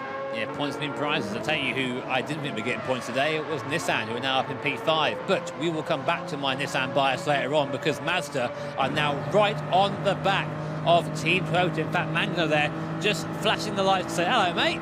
Remember me? I'm back. And I reckon he's got a chance at this, Tom. He's only 9/10 behind now. We have a couple of laps left. He's closing at pretty much every corner. Ryota Kokubun is a fantastic driver, but you can't overcome the tyre difference on medium to soft. All Kokubun can hope now is that the soft tyres just fall off that Mazda behind, and it keeps him there for now. But we'll have to wait and see. Yeah, Kokubun doing a really, really good job. You can see him there taking a couple of bites of the cherry as he slicks it into that left-hander medium compound of tyre, not proving to be as fast as we've seen for the likes of Subaru when they were on that compound. And, of course, the soft compound there for Mazda proving to be very nice indeed. So coming through to the penultimate lap here at Trial Mountain. The gap now down to 0.8 of a second. Giorgio Mangano as the headlights flash as the dusk begins here at Trial Mountain. The sun beginning to set on what has been a phenomenal grand final in the Manufacturers' Cup, and it is going down to the wire for the final podium positions between the two Japanese manufacturers, Toyota versus Mazda. Kokubun versus Mangano. You can see there Kokeman's really having to push. He's putting the car out onto the grass just to try and find that bit more speed. But I just think that Giorgio Mangano has him covered for now. So coming through his middle sector, Mangano needs to work hard here to get as close as possible to that Toyota. Use that draft. As we said before, Toyota's really quick in a straight line, but Mazda can use that toe and stay with him. Look into the left hand here, how much more confidence and speed Mangano takes. Almost touches, he does touch the wall there on the right.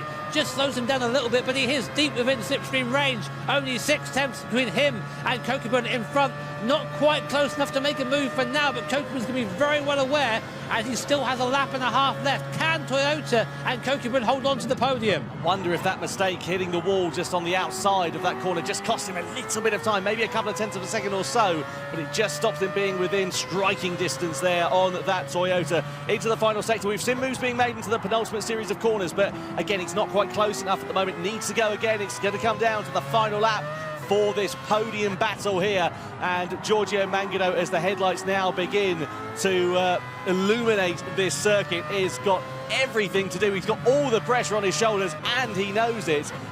I'm keen to see if he's going to be able to mount this challenge. He's wide. There is Kokeman. That's going to allow an opportunity here for Mangano as they come through this final chicane. He's slipping, he's sliding, he's all over the track like a dog on a polished floor as they come across the timing line here to start the last lap of the Manufacturers' Cup Showdown. Well, a crescendo this is. 90 minutes of racing, and it all comes down to this for Toyota and Mazda. Subaru managed to pull a gap of 3 seconds to Mercedes-Benz, so that seems somewhat sewn up for now, but Mazda still every corner putting onto the back of Toyota. Kokeman can't do much about it, though. He's trying his best to keep that car on the straight and narrow wide there, sliding out onto the marbles. Mazda and Mangano looking very, very menacing right now, but there aren't many places to overtake in this middle sector.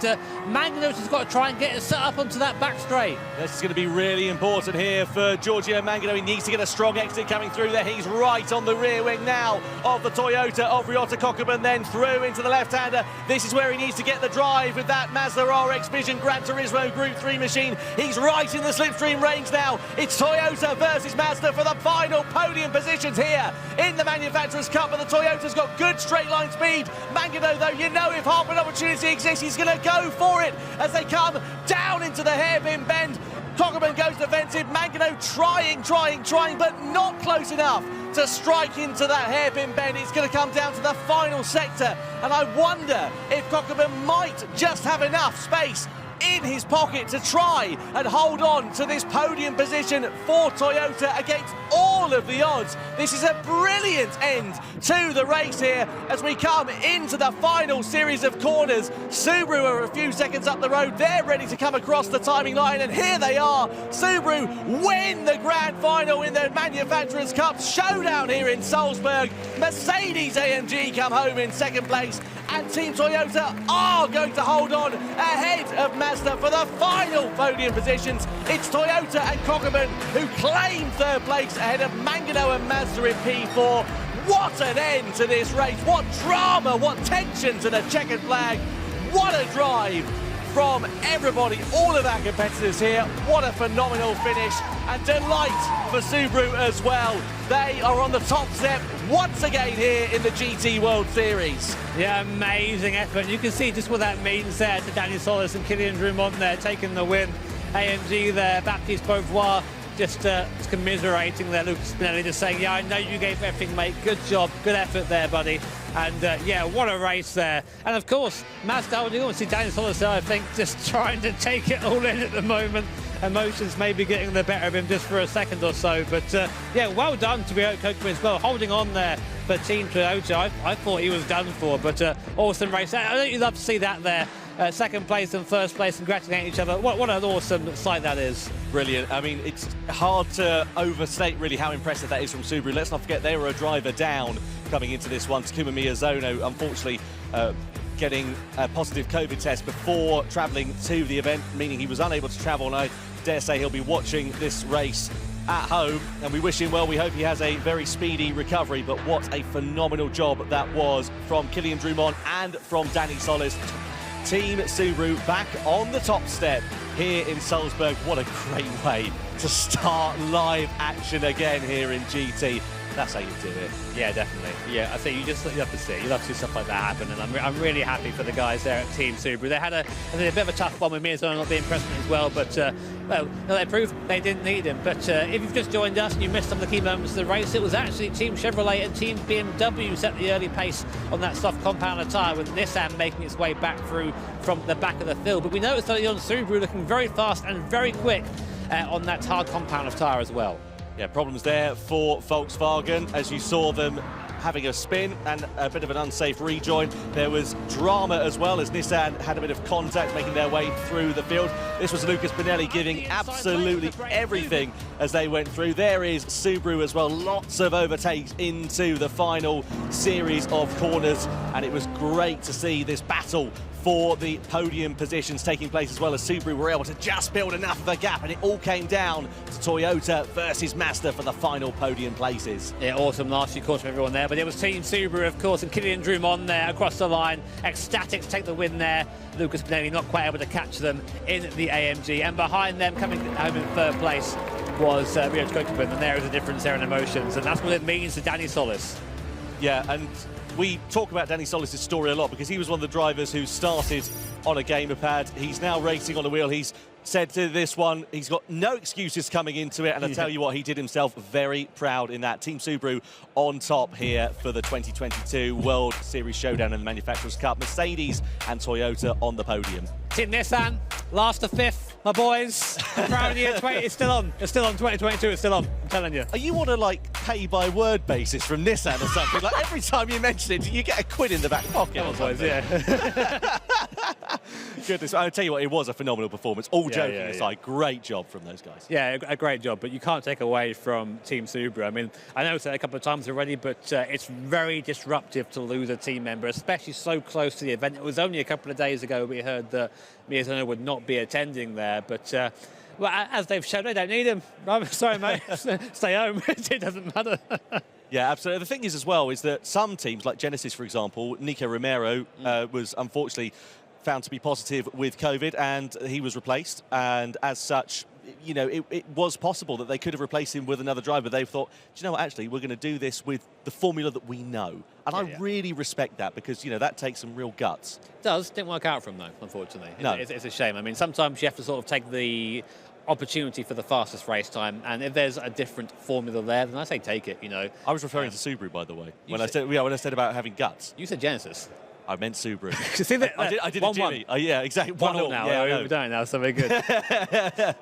You know what I mean, though. Anyway, so, yeah, it's. I tell you what, it has been just brilliant to be back with live racing. I mean, the atmosphere here has been fantastic. It's been great to have all of our commentators in and amongst the mix as well. Great to have the competitors. And then just when the overtakes were happening, the round of applause, everyone cheering. And just, great, I tell you, I can't tell you how much we've missed that. Yeah, I mean, like, when we watch the online races, you might get like this little kind of smirk when they overtake, like, and now it's like, yes, and the crowd feeds off the drivers, the excitement feeds off each other, and it's just great. And again, you get those emotional reactions at the end as well. That's what racing's all about. I always love to say that the racing the cars might not be real, sorry, but the racing certainly is. Absolutely. Well, let's go down then to our winners. Julia is catching up with Team Subaru after what was an incredible performance.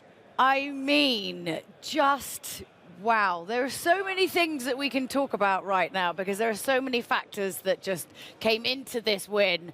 But first of all, just take a breath. Like, what's your kind of first reaction right now, Kylian? I'm so happy. I don't believe. Yeah? I'm so happy. It's my first live event, and I did the first victory, so... I mean, you're 1 for 1. Yeah. It's good. It's perfect for me. Yeah. Yeah. Danny, I can see you're emotional. It was a lot that was tough. Yeah, of course. This is like actually, it's endurance. It's like draining. So I'm not surprised. How are you feeling right now? A lot of emotions. It's wild. Yeah. It's crazy. I mean, you know, for years, I've been playing the game with a controller, and I still do. Yeah. And, you know, a lot of people kind of give me some doubt for that, and a lot of people also respect me a lot for it, but I just wanted to come to an event and be able to prove that I can still do this. Of course you can, and, I made a big mistake up there, so I did feel bad about that, but my pace felt good, so, I mean...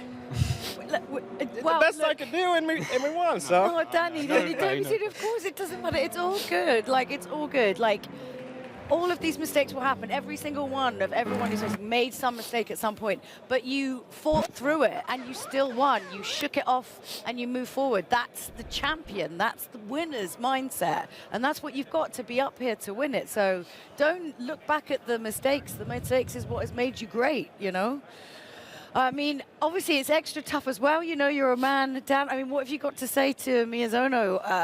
I presume you're watching from home. Yeah, I think. Yeah? You know, the hardest part about doing this without him is, you know, we won in 2020, and of course, Miguel is here, right? So I was hoping we could come together as former champions, and that didn't get to happen. So yeah, I hope we made him proud, because this one's for him. Yeah, of course, absolutely. I'm really happy we won. Of course, of course. I mean, it's just, it's difficult times now. I think, you know, moving forward with all these competitions, it's going to be luck of the draw, you know, like who can come sometimes and who, you know, can't. But like, you guys have fought through. I mean, okay, let's get out the emotions and let's talk strategy. Like, how strictly, how did you stay to your strategy? Did you change it as you went? No, start of the race is the strategy is good. Yeah. Start our hard. No, start our mediums and minimum lap on the hard. Because on the soft tires, the BRZ is very, very fast. So it's the difference. He can win with that. Yeah, and it's and obviously this is like, you know, one of the longest races that we've done here. How did you practice for this? Like, it just seems like to concentrate for this long is like, maybe that's just me, like a super hard thing to do. But how did you stay so focused?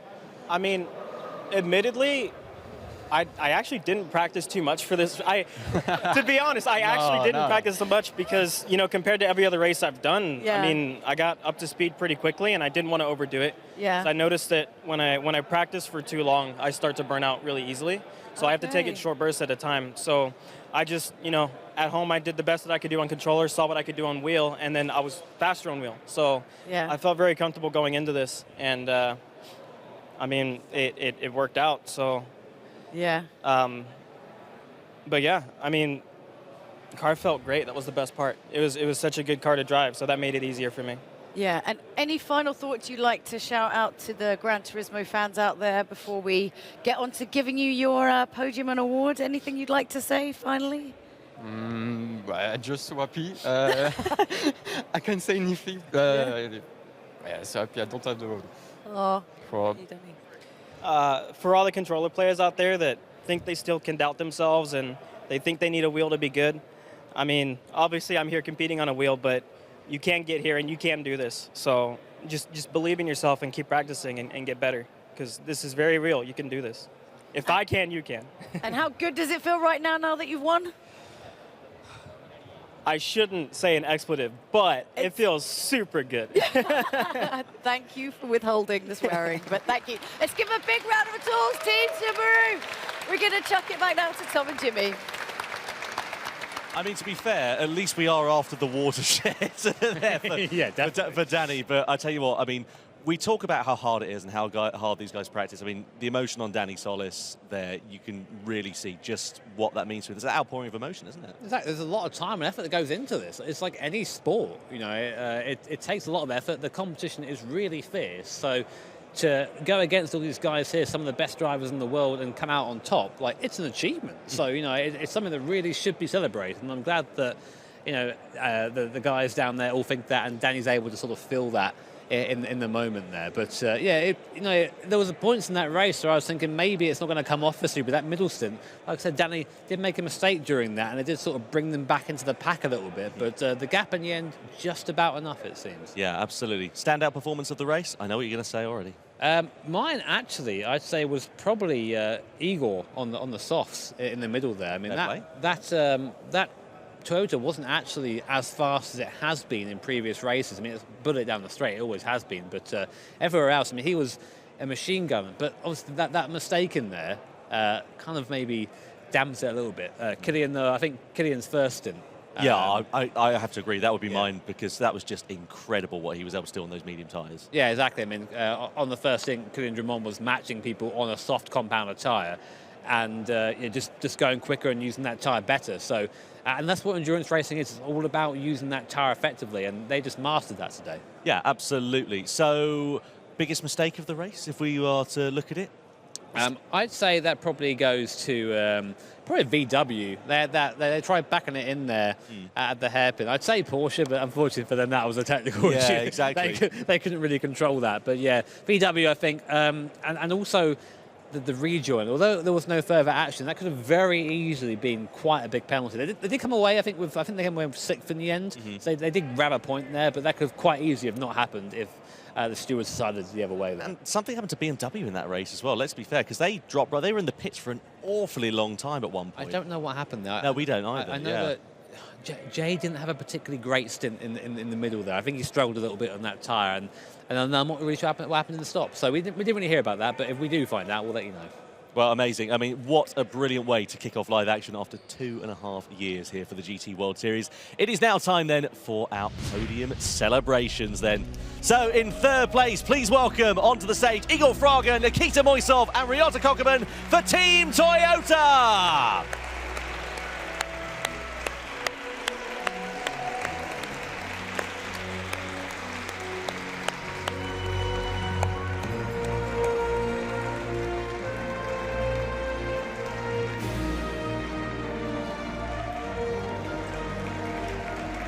Delight for a podium for Team Toyota here at the Red Bull Hangar 7 in Salzburg. Please welcome onto the stage the 2nd place finishers for Mercedes-Benz, Baptiste Beauvoir, Kazuki Cho and Lucas Bonelli.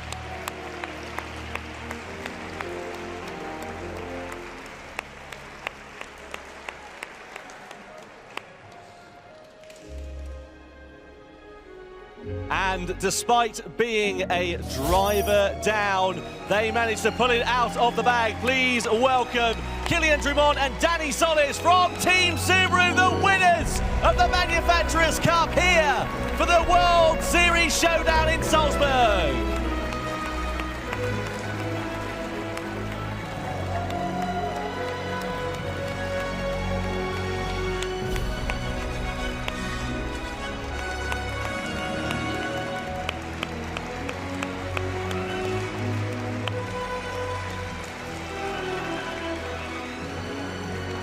Well, a quite incredible performance here at the Red Bull Hangar 7 in Salzburg. Now, ladies and gentlemen, your respect, please, for our winning manufacturer, Japan, the national anthem for Team Subaru.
The winning manufacturer's national anthem there for Team Subaru. Now time to present the trophies.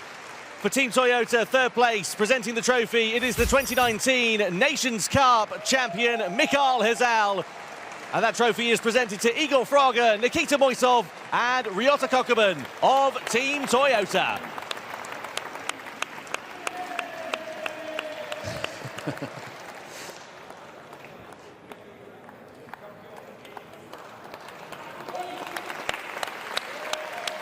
Big congratulations to Team Toyota, a brilliant podium for them. The 2nd place trophy is presented by Brembo brand manager Alberto Ferrari, and it is presented to Baptiste Beauvoir, Kazuki Cho and Lucas Bonelli of Team Mercedes AMG.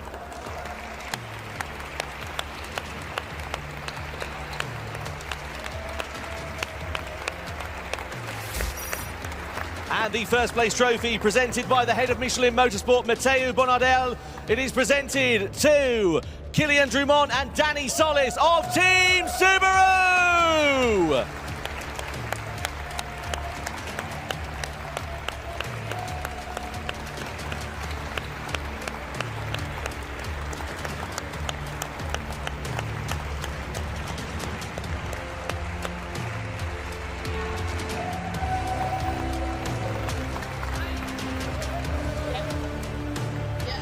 Well, huge congratulations to Team Subaru, the winners of the World Series Showdown here for the Manufacturers Cup. Huge congratulations also to Mercedes AMG and to Toyota as well.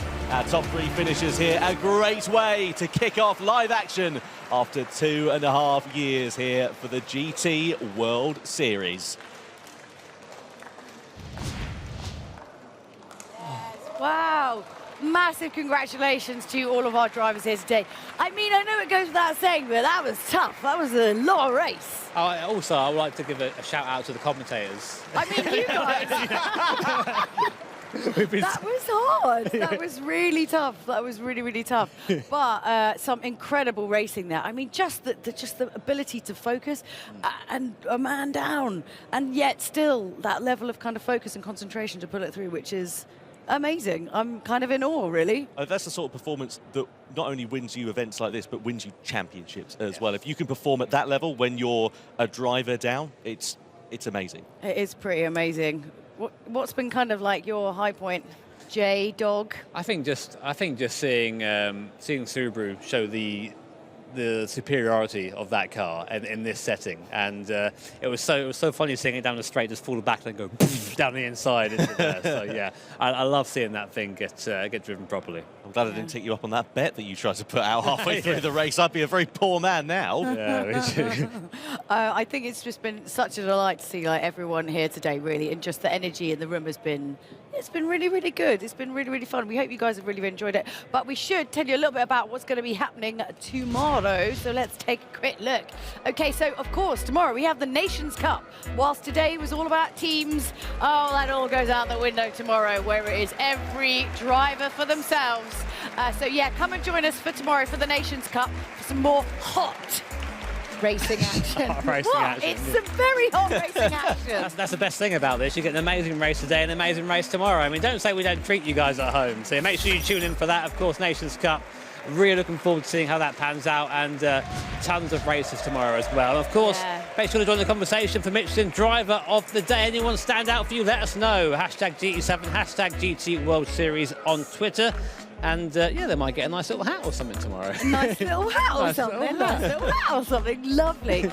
Yeah, we are super excited to bring you all of the action tomorrow. So I guess it just remains to be said. Thank you so much for watching us, so much for joining us. We're going to go and give everyone a suitable COVID-friendly hug, congratulate them. But yeah, we will see you tomorrow for the Nations Cup. And it's goodbye from me, and it's goodbye from this too. Peace out, guys. See you later. See you tomorrow.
PlayStation